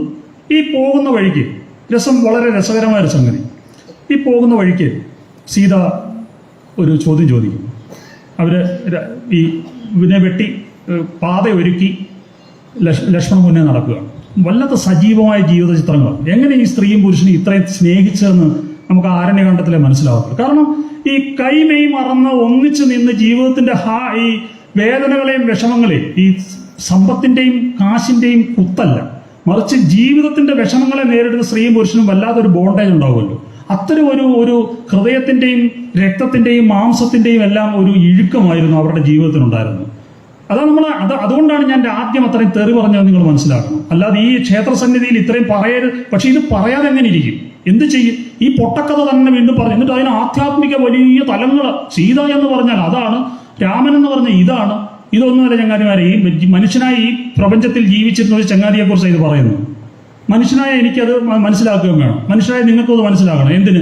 മനുഷ്യന്റെ കഥ മനസ്സിലാക്കിയാലേ മനുഷ്യ ജീവിതത്തിൽ കൃത്യത ഉണ്ടാകത്തുള്ളൂ. ഇത്രയുള്ള കാര്യം, കൊച്ചു സിമ്പിള കാര്യമാണ്. ഇതൊന്ന് മനസ്സിലാക്കിയിട്ട് സാറുമാർ വലിയ വലിയ കാര്യങ്ങൾ പറ, ഞങ്ങളിരുന്ന് കേൾക്കാം. വലിയ വലിയ കാര്യങ്ങൾ പറ. ആദ്യം ഈ കുഞ്ഞു ജീവിതങ്ങളൊന്ന് സെറ്റപ്പ് ആവട്ടെ. അതിനുശേഷം ഈ ആധ്യാത്മിക ഉയർന്ന തലത്തിലേക്ക് മനുഷ്യനെ കൊണ്ടുപോകാം. ഇതുമില്ല ഇതുമില്ല, അമ്മാത്തൊന്ന് ഇറങ്ങി ചെയ്തു, ഇല്ലത്തെത്തിയോ അതുമില്ല. ആ ഒരവസ്ഥയിലൊക്കെ കാര്യങ്ങൾ എത്തുന്നു. അപ്പോൾ ആ ഒരു ഇതിനിടയ്ക്ക് പറഞ്ഞു വന്നത്, ഇവരങ്ങോട്ട് പൊയ്ക്കൊണ്ടിരിക്കുമ്പം സീത പറയുന്നു, എനിക്ക് ഏകാന്തത്തിൽ ഇപ്പം ഞാൻ പറഞ്ഞില്ലേ ഇങ്ങനെ വെട്ടി ലക്ഷ്മണൻ ഇങ്ങനെ പാതയൊരുക്കി മുന്നോട്ട് പോകുന്നു. അപ്പോൾ കയ്യെ പിടിച്ചിട്ട് അദ്ദേഹം സീത പറയാണ്, ഇപ്പം നമ്മൾ രണ്ടുപേരും ഉള്ളൂ. എനിക്കൊരു കുറച്ച് ദിവസമായി എന്നെ മതിക്കുന്ന ഒരു ചോദ്യം എനിക്ക് അങ്ങോട്ട് ചോദിക്കാനുണ്ട്. അങ്ങ് ഈ പല ഋഷിമാരെയും കാണുന്നു, പലരോടും പറയുന്നു, ഞാൻ ശത്രുവിനെ കൊന്നേക്കാം എന്ന് പറയുന്നു. അങ്ങ് എന്തർത്ഥത്തിലാണ് ഇപ്പം ഈ വാക്ക് കൊടുക്കുന്നത്? കാരണം നിങ്ങളിവിടെ രാജാവല്ല, ഞാനും നിങ്ങളുമൊക്കെ ഒളിച്ച് ഇവിടെ വന്ന് പ്രവാസികളായിട്ട് വന്നിരിക്കുക. ഇവിടെ രാജാവായിട്ട് അങ്ങ് ഇരുന്നാൽ അങ്ങയുടെ ധർമ്മം നിർവഹിക്കേണ്ടതുണ്ട്, സംശയം വേണ്ട, അത് ചെയ്യേണ്ട കാര്യമാണ്. പക്ഷെ ഇവിടെ അങ്ങ് രാജാവല്ല, അങ്ങേ പറഞ്ഞു വിട്ടാണ് രാജ്യം. ഇത്ര വർഷം കഴിഞ്ഞിട്ട് വാന്ന് പറഞ്ഞു. അപ്പോൾ അങ്ങേക്ക് ഇവിടെ അങ്ങയുടെ ധർമ്മം നിർവഹിക്കേണ്ട കാര്യമില്ല, ഡ്യൂട്ടി നിർവഹിക്കേണ്ട കാര്യമില്ല. അതുകൊണ്ട് ഈ ഡ്യൂട്ടി എന്ന് പറഞ്ഞ് അങ്ങ് ചെയ്യുന്നതിനകത്ത് അർത്ഥമില്ല. പിന്നെ അങ്ങ് ഇവിടെ താപസവേഷത്തിൽ നിൽക്കുന്ന ആളാണ്. താപസന്മാരുമായിട്ടാണ് അങ്ങയ്ക്ക് ബന്ധം. അങ്ങയ്ക്ക് സിംഹങ്ങളുമായിട്ടും അല്ല, ക്രൂരമൃഗങ്ങളുമായിട്ടും അല്ല, രാക്ഷസന്മാരുമായിട്ടും അല്ല. അപ്പൊ അവരുമായിട്ട് ബന്ധപ്പെട്ട് നിൽക്കുമ്പോൾ അവരുമായി ബന്ധപ്പെട്ട ഒരു സംഗതിയല്ലേ നല്ലത്. അതുകൊണ്ട് നമുക്കിവിടെ കഴിഞ്ഞുകൂടി പോയാൽ പോരെ. മണ്ടത്തരമാ പറയുന്നെങ്കിൽ ക്ഷമിക്കണം. ഇങ്ങനെ തന്നെയാണ് സീത പറയുന്നത്. അദ്ദേഹം തിരിഞ്ഞു നിന്നിട്ട് തോളിൽ കൈവച്ചിട്ട് പറയുന്നു, നീ മണ്ടത്തരമല്ല പറഞ്ഞത്. ലോകത്തിലെ ഏത് ബുദ്ധിയുള്ള സ്ത്രീയും പറയുന്ന, ഭർത്താവിനോട് പറയുന്ന കാര്യം തന്നെയാണ് പറഞ്ഞത്. പക്ഷെ അതിനകത്ത് വേറെ ചില പ്രശ്നങ്ങളുണ്ട്. ഞാൻ രാജാവാണ്, അവർ പറഞ്ഞ കേട്ടല്ലോ. എൻ്റെ രാജസ്ഥാനത്തിലേക്ക് 6-1 പദവി തരുന്നുണ്ട്, നികുതി തരുന്നുണ്ട്. അത് മാത്രമല്ല, നമ്മളെ എന്തിനാ ഈ രാജാവായിട്ട് വെച്ചുകൊണ്ടിരിക്കുന്നത്? ഈ രാജ്യത്ത് പഠന വ്യവസ്ഥകൾ നിലനിൽക്കുകയും ധർമ്മം നിലനിൽക്കുകയും ചെയ്യിക്കാൻ വേണ്ടിയാണ് രാജാവ്. അതെൻ്റെ ഡ്യൂട്ടി. അത് കാട്ടിലിരുന്നാലും എവിടെ ഇരുന്നാലും ഇത് തന്നെയാണ് എൻ്റെ ആവശ്യം. ഞാൻ ചെയ്യേണ്ട പണി അതാണ്. അതുകൊണ്ട് അത് ചെയ്യാതെ 10 ദിവസവും കൂടെ ഞാൻ കൂടുതൽ ജീവിച്ചിരിക്കാം എന്ന് പറഞ്ഞിടത്ത് എന്താർത്ഥമാണ്? അങ്ങനെ ഒരു രാമനെയാണോ നീ ആവശ്യപ്പെടുന്നത്? ഇനി നീ അത് ആവശ്യപ്പെട്ടാലും ഞാനത് ചെയ്യില്ല. നിന്നെ ഉപേക്ഷിക്കാൻ ലക്ഷ്മണനെ ഉപേക്ഷിക്കാം, എൻ്റെ ജീവിതം ഞാൻ കളയാം, ധർമ്മം കളയേണ്ട പ്രശ്നം ഉദിക്കുന്നില്ല. അതുകൊണ്ടാണ് ഈ ലോകം മര്യാദയുടെ പുരുഷോത്തമൻ എന്ന് ഭഗവാനെ നിരന്തരം വാഴ്ത്തിക്കൊണ്ടിരിക്കുകയും എഴുത്തച്ഛനെ പോലെയുള്ള ഋഷിമാർ ജീവിതത്തിന്റെ സംശയങ്ങൾ കാലഘട്ടത്തിൽ രൂപപ്പെട്ടപ്പോൾ ഇത് പഠിക്കൂ എന്ന് പറഞ്ഞ് എഴുത്തച്ഛൻ രാമായണം എഴുതുകയും ചെയ്തു. അതൊരു കൊച്ചു കാര്യമല്ല. അതുകൊണ്ട് രാമായണത്തിലേക്ക് വീണ്ടും അയനം ചെയ്യുമ്പോൾ നമ്മുടെ ജീവിതായനങ്ങളും ഗംഭീരമായിക്കൊണ്ടിരിക്കും. രാമായണം മാത്രമല്ല, രാമായണം പഠിക്കും, രാമന്റെ അയനം പഠിക്കുമ്പോൾ ആ അയനം എന്താണെന്നുള്ളിടത്താണ് പ്രശ്നം. ആ അയനം ഉൾപ്പാതകളിലൂടെ ചവിട്ടി നടന്ന്, പച്ച ജീവിതത്തെ ചവിട്ടി നടന്ന് കൃത്യമായി ഓരോ നിമിഷവും ധർമ്മത്തെ സംരക്ഷിച്ചു പോയ ജീവിതമാണ്. യാതൊരു വ്യത്യാസവും കാര്യത്തില്ല. ഓരോ നിമിഷവും എനിക്ക് ഓരോ കഥയും എടുത്ത് പറയേണ്ടതുണ്ട്. ഞാൻ അതിലേക്കൊന്നും കടക്കുന്നില്ല. സമയം കഴിയാറായി കേട്ടോ, 10 സമയം. ശരി. കൂടുതൽ സമയം എടുക്കുന്നത് ശരിയല്ലല്ലോ. ഇവിടെ ഉള്ള സദസ്സിന്റെ ഒരു സൗകര്യം ശ്രദ്ധിക്കണോ? അപ്പോൾ ഞാൻ പറയാൻ വന്നത് ഇതങ്ങോട്ട് കഴിഞ്ഞിട്ട് സീതയോട് പറയുന്നു, സംഗതി ഇതുകൊണ്ട് ഞാൻ എന്തായാലും എൻ്റെ തീരുമാനങ്ങൾ ഉറച്ചു നിൽക്കും. അങ്ങനെയാണ് മുന്നോട്ട് പോവുകയും മറ്റും ചെയ്യുന്നു. സീത ഒറ്റ വർത്താനം പിന്നെ തിരിച്ചു ചോദിക്കുന്നില്ല. ഒരു വർത്താനം അവർ തിരിച്ചു ചോദിക്കുന്നില്ല. അവർക്ക് മനസ്സിലാവും ഇങ്ങനെയുള്ള ഒരു രാമനും സീതയുമുണ്ട്. എൻ്റെ വിനീതമായ ചോദ്യം ഈ സദസ്സിന് മുന്നിൽ, നമ്മുടെ രാമായണ പാഠങ്ങളിൽ, നമ്മുടെ രാമായണ പഠനങ്ങളിൽ, നമ്മുടെ രാമായണ വായനകളിൽ, നമ്മുടെ രാമായണ പ്രഭാഷണങ്ങളിൽ, നമ്മുടെ രാമായണ ചിന്തകളിൽ, നമ്മുടെ രാമായണ വിചിന്തനങ്ങളിൽ, സോഷ്യലായിട്ടുള്ള സാമൂഹ്യമായ നമ്മുടെ ഈ ക്രമങ്ങളിലൊക്കെ നമ്മൾ ഈ രാമനെയും സീതയെ എത്രത്തോളം കണ്ടെത്തുന്നുണ്ട് എന്നുള്ളതാണ് എൻ്റെ ചോദ്യം. എത്രത്തോളം കണ്ടെത്തുന്നുണ്ട്? ഇത് കാണാതെ നമ്മൾ പത്മസൂരി എഴുതിയ രാമന്റെ പറഞ്ഞു കഥയങ്ങ് മാറുക, ചുമ്മാതെ എന്തൊക്കെയോ കഥ പറയുക, സത്താക്കാരന്മാർ പറയുന്ന പോലെ. നീരോട്ടിടുമ്പോഴേ സ്വാഹ എന്ന് പറയുന്ന അഗ്നിയുടെ ഒരു പെണ്ണുപിള്ളയാ, വൈഫ്. അഗ്നിയുടെ വൈഫിന്റെ പേര് സ്വാഹാദേവിക്കൂടെ കൊടുക്കാൻ വേണ്ടിയാണ് സ്വാഹ പറയാം. ഇങ്ങനെ പൊട്ടക്കഥകൾ അടിച്ചിറക്കിക്കോളൂ. ഈ പൊട്ടക്കഥകൾ പറഞ്ഞുകൊണ്ട് ഈ സമുദായം എത്ര കാലം മുന്നോട്ട് പോകും? ഈ ചോദ്യമാണ് എനിക്ക് ഈ സദസ്സിന് വരണ്യമായ ഈ സദസ്സിന്റെ അഭിജാതമായ ചിന്തയ്ക്ക് മുന്നിൽ സമർപ്പിക്കാനുള്ളത്. അതിനു പകരം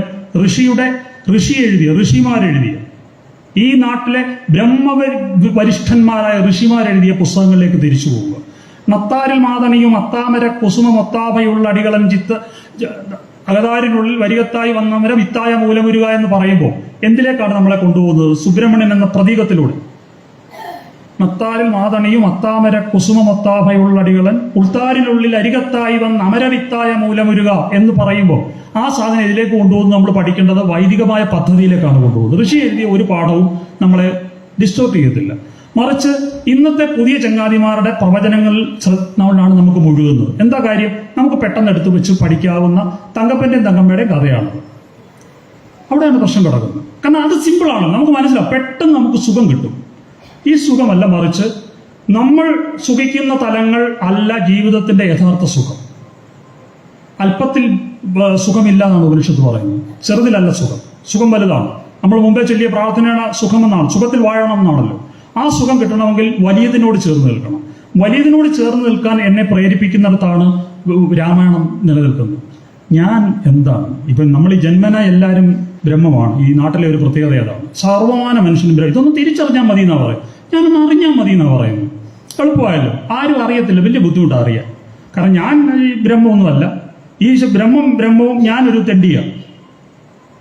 ജീവാത്മാവ, ഒരു സിമ്പിൾ ജീവാത്മാവ. എല്ലാവിധ ദോഷം, ഈ ഒരു കെട്ടിനകത്ത് കിടന്ന് ഒരുപാട് പ്രശ്നങ്ങൾ ഉണ്ടാക്കുന്ന ത്രിപുടി മുടിഞ്ഞ് എന്തോന്ന് ചെയ്യാനുള്ളൂ, അതിന് ഇച്ചിരി പണി എടുക്കേണ്ടതുണ്ട്. ആ പണി എടുക്കുക, ആ പണി എടുക്കാൻ സഹായിക്കുക, അന്യോന്യം ചേർന്ന് നിൽക്കുക, അന്യോന്യം പരിഗണിക്കുക. പരസ്പരം ഭാവയന്തശ്രയ പരമവാപ്സ്യത എന്നാണ് ഗീത പറയുന്നത്.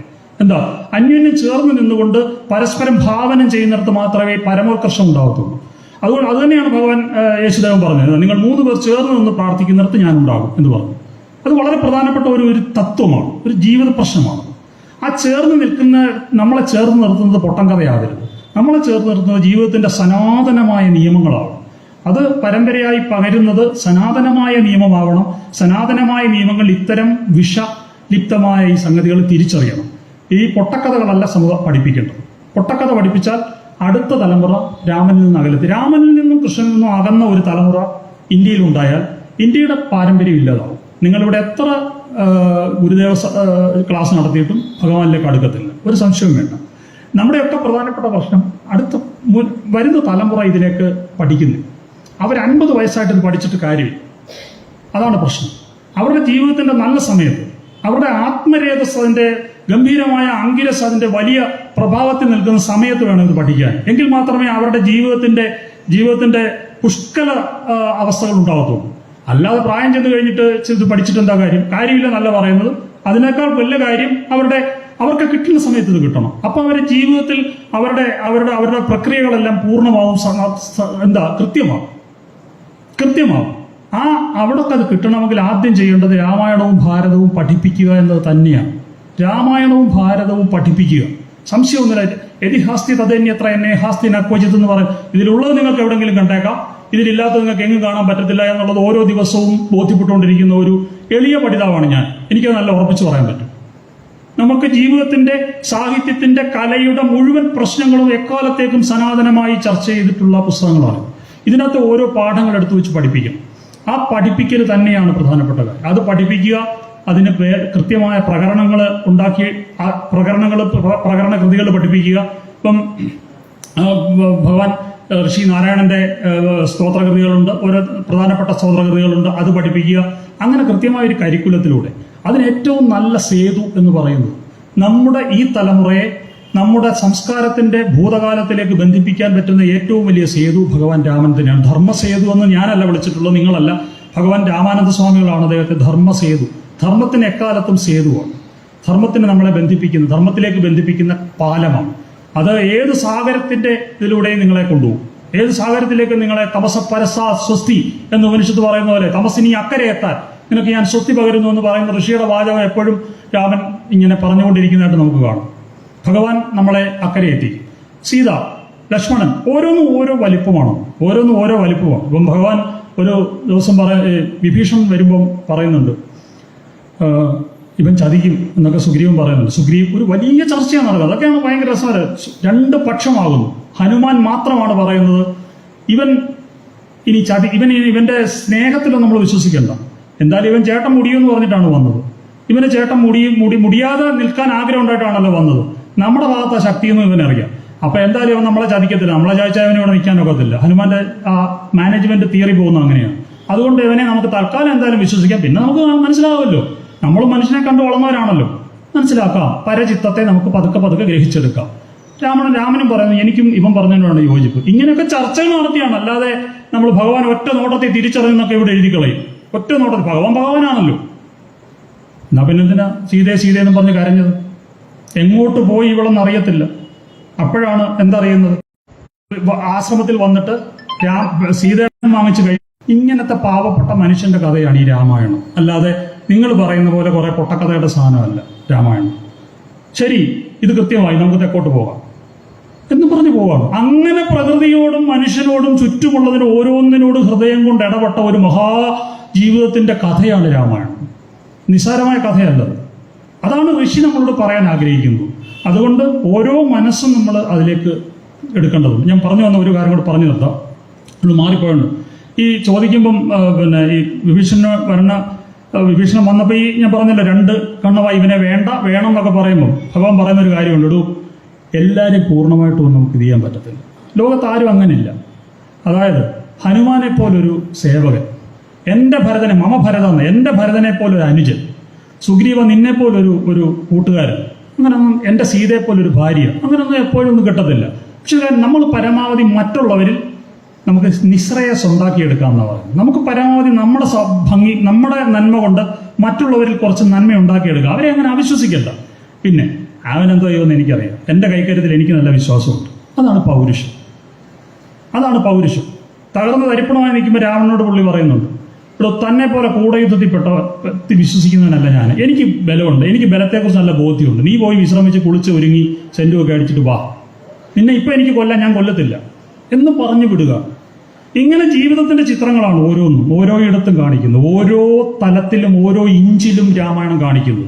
ആ യഥാർത്ഥ രാമനെക്കുറിച്ച് ബോധ്യപ്പെടാൻ ഈ ഇരിക്കുന്ന ഓരോ മനസ്സിനും ഇടവരട്ടെ എന്ന് സർവേശ്വരനോട് പ്രാർത്ഥിക്കുന്നു. ഞാൻ മുമ്പ് പറഞ്ഞതുപോലെ അഖിലർക്കും അതിങ്ങനെ തന്നെ മതം. രാമായണം പഠിക്കുന്നവർക്ക്, ബ്രഹ്മവിദ്യ തിരിച്ചറിഞ്ഞവർക്കൊക്കെ മതം ഒന്നാണ്, അതൊരു മതമാണ്. ആ മതം രാമായണത്തിൽ വരച്ചു കാട്ടുന്ന പ്രപഞ്ചവും ജഗദീശ്വരനും മനുഷ്യനും എല്ലാം കൂടെ ചേരുന്ന ഒറ്റ നൂൽ തുടർച്ചയായി ആ നാഗരഥവർത്മന എന്ന് കാളിദാസൻ പറഞ്ഞതുപോലെ ഇവിടെ മുതൽ സ്വർഗം വരെ നീണ്ടു കിടക്കുന്ന ആ വർണ്മമുണ്ടല്ലോ, ഏതാ വഴി, ആ വഴിത്താരയിൽ നമ്മളെ ഒന്നിപ്പിക്കുന്ന, ഇവിടെ മാത്രം പോരാ, സ്വർഗം വരെ വഴി തുടരണം. നമ്മുടേത് അപ്പുറത്തെ വീട് വരെ പോലും തുടരാത്ത വഴിയിലാണ് നമ്മൾ ഇന്ന് കളിച്ചുകൊണ്ടിരിക്കുന്നത്. അതല്ല, ഈ ജീവിതത്തിന്റെ പാത ജഗദീശ്വരനിലേക്ക് എത്തുന്ന ആ വലിയ ജീവിതത്തിന്റെ മഹത്തായ പാതയെക്കുറിച്ച് ബോധ്യപ്പെടുത്തി തരുന്നതാണ് രാഘവന്റെ കഥ. ആ കഥ ബോധ്യപ്പെടുക. ആ കഥ ഇങ്ങനെയൊക്കെ നമുക്ക് സംസാരിക്കാൻ ഇടതന്ന ജഗദീശ്വരന് നമസ്കാരം അർപ്പിക്കുന്നു. വീണ്ടും വീണ്ടും രാമകഥ നമുക്ക് നിസ്സാരമല്ല. അത് എത്രത്തോളം പഠിച്ചാലും അത് ജീവിതത്തെ സംബന്ധിച്ച് നമ്മളെ ബോധ്യപ്പെടുത്തുന്നതാണ്. ജീവിതത്തെ ബോധ്യപ്പെടുത്തുന്ന രീതിയിൽ രാമായണ കഥ ഇനി പഠിക്കണം. അത് പഠിക്കാൻ ഇവിടുത്തെ ഈ സംരക്ഷണ ക്ഷേത്ര സമിതിയും മറ്റും ഔത്സുക്യം പ്രകടിപ്പിക്കണം. അത് പറയാനായിരിക്കണം. അല്ലാതെ ഈ എന്താ പറയുക, എനിക്ക് എൻ്റെ ഒരു ഗുരുത്വദോഷമാണെങ്കിൽ ക്ഷമിക്കുക. ഞാൻ എപ്പോഴും പറയുന്ന ഒരു കാര്യമാണ്, ഞാൻ പുലിയൂർ അമ്പലത്തിൽ ഒരു തൃപ്പുലിയൂർ അമ്പലത്തിൽ 150 കുട്ടികളുണ്ടായിരുന്നു. ഈ 150 കുട്ടികളെ ഒരു 5 വർഷം മുമ്പ് ഒരു അധ്യാപകൻ ക്ലാസ് എടുത്ത് മുടിപ്പിച്ച് നശിപ്പിച്ചു. എന്തോ കാര്യം എന്നറിയോ? ഈ 5 വയസ്സുള്ള കുഞ്ഞിനെ 15 വയസ്സും 20 വയസ്സുള്ള കുഞ്ഞിനെ ഒരുപോലെ പുള്ളി ആധ്യാത്മികത അങ്ങോട്ട് പഠിപ്പിക്കാൻ തുടങ്ങി. ആത്മാവ് നാശം ഉണ്ടാകത്തില്ലെന്ന് പഠിപ്പിക്കാൻ തുടങ്ങി. ബാലസിലാക്കിയേ പറ്റും, ഇല്ല ഞാൻ വിടത്തില്ലെന്നാ പറഞ്ഞു. വേറെ വഴിയൊന്നുമില്ല, കുഞ്ഞുങ്ങളുടെ വഴിക്ക് പോയി. മനസ്സിലായില്ലേ? ഈ ഒരു ബൗദ്ധികമായ ബലാത്സംഗം നടത്തി ഈ രാമനെ നശിപ്പിക്കരുത്. ഇത് സിമ്പിളാണ്. ഇത് ബൗദ്ധിക ബലാത്സംഗമാണ്. ഇത് കുറെ ബുദ്ധിജീവികളുടെ ബലാത്സംഗത്തിന് വിധേയമാവുകയാണിത്. ഇത് അങ്ങനത്തെ വ്യാഖ്യാന ഫാക്ടറിയുടെ ഒന്നും ആവശ്യമില്ല. എല്ലാ മനുഷ്യനും സിമ്പിളായി മനസ്സിലാക്കാൻ, ഹൃദയമുള്ളവർക്ക് മാത്രം മനസ്സിലാക്കാൻ പരുവത്തിന് ഋഷി എഴുതി വെച്ചിരിക്കുകയാണ്. അത് മനസ്സിലാക്കി കൊടുക്കണം. അത് മനസ്സിലാക്കാതെ കള്ളക്കഥ പറയുമ്പോൾ ഇതിന്റെ ഇങ്ങനെ കേട്ടോ ഇതിന്റെ അർത്ഥം എന്ന് പറയേണ്ടി വരുന്നു. അവിടെ ജീവിക്കുന്ന ഒരു ആണും പെണ്ണോട് സംസാരിക്കുന്ന കണ്ട് നമുക്കറിയരുത്. നമ്മളൊക്കെ ജീവിച്ച് മനസ്സിലാക്കിയവരല്ലേ, നമുക്ക് വ്യാഖ്യാനമൊന്നും വേണ്ട. വേറെ വേഷം കെട്ട് ഇറക്കുമ്പോഴാണ് നമുക്ക് അതിന്റെ വ്യാഖ്യാന ഫാക്ടറികൾ വർക്ക് ചെയ്യേണ്ടത്.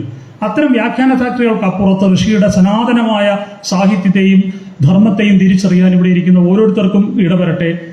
ഭഗവാൻ വചൽഭുവായ ജഗദീശ്വരൻ സുബ്രഹ്മണ്യസ്വാമി അതിനുള്ള അനുഗ്രഹം നൽകട്ടെ. ഋഷി പരമ്പര നമുക്ക് അതിനുള്ള അനുഗ്രഹം നൽകട്ടെ എന്ന് മാത്രം പ്രാർത്ഥിക്കുന്നു. എല്ലാവർക്കും എൻ്റെ വിനീതമായ നമസ്കാരം. ഒരിക്കൽ കൂടി നന്ദി.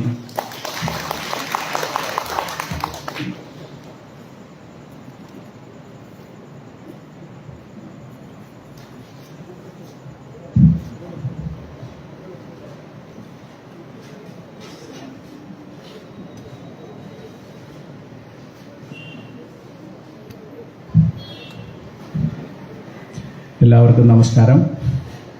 കഴിഞ്ഞ 1 മണിക്കൂർ അമൃതരാജിയുടെ പ്രഭാഷണം നമ്മൾ കേട്ടു. ഹൈന്ദവ സംസ്കാരത്തിൽ മൂലഗ്രന്ഥങ്ങൾ അതിൻ്റെ അന്തസത്ത നഷ്ടപ്പെടുന്ന രീതിയിലുള്ള പുതിയ പുതിയ വ്യാഖ്യാനങ്ങൾ വരുന്നത് നമ്മളുടെ ശ്രദ്ധയിൽപ്പെടുത്തി. ഋഷീശ്വരന്മാർ രചിച്ച മൂലഗ്രന്ഥങ്ങളുടെ ഉൾക്കൊണ്ടുകൊണ്ട് അത് പഠിക്കുന്നതിന് നമുക്ക് കഴിയട്ടെ. അതിനുവേണ്ടി നമുക്ക് ശ്രമിക്കാം. നിങ്ങളുടെ ഓരോരുത്തരുടെയും പേരിൽ, SNPCയുടെയും SNDPയുടെയും പേരിൽ ഞാൻ ശ്രീ അമൃതരാജിക്ക് കൃതജ്ഞത അർപ്പിക്കുന്നു. നന്ദി, നമസ്കാരം.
എല്ലാം ഉണ്ട്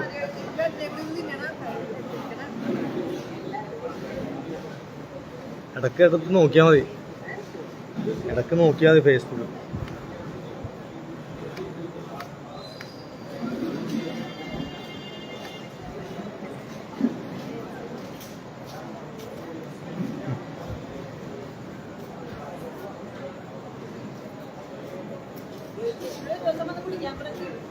നാളെ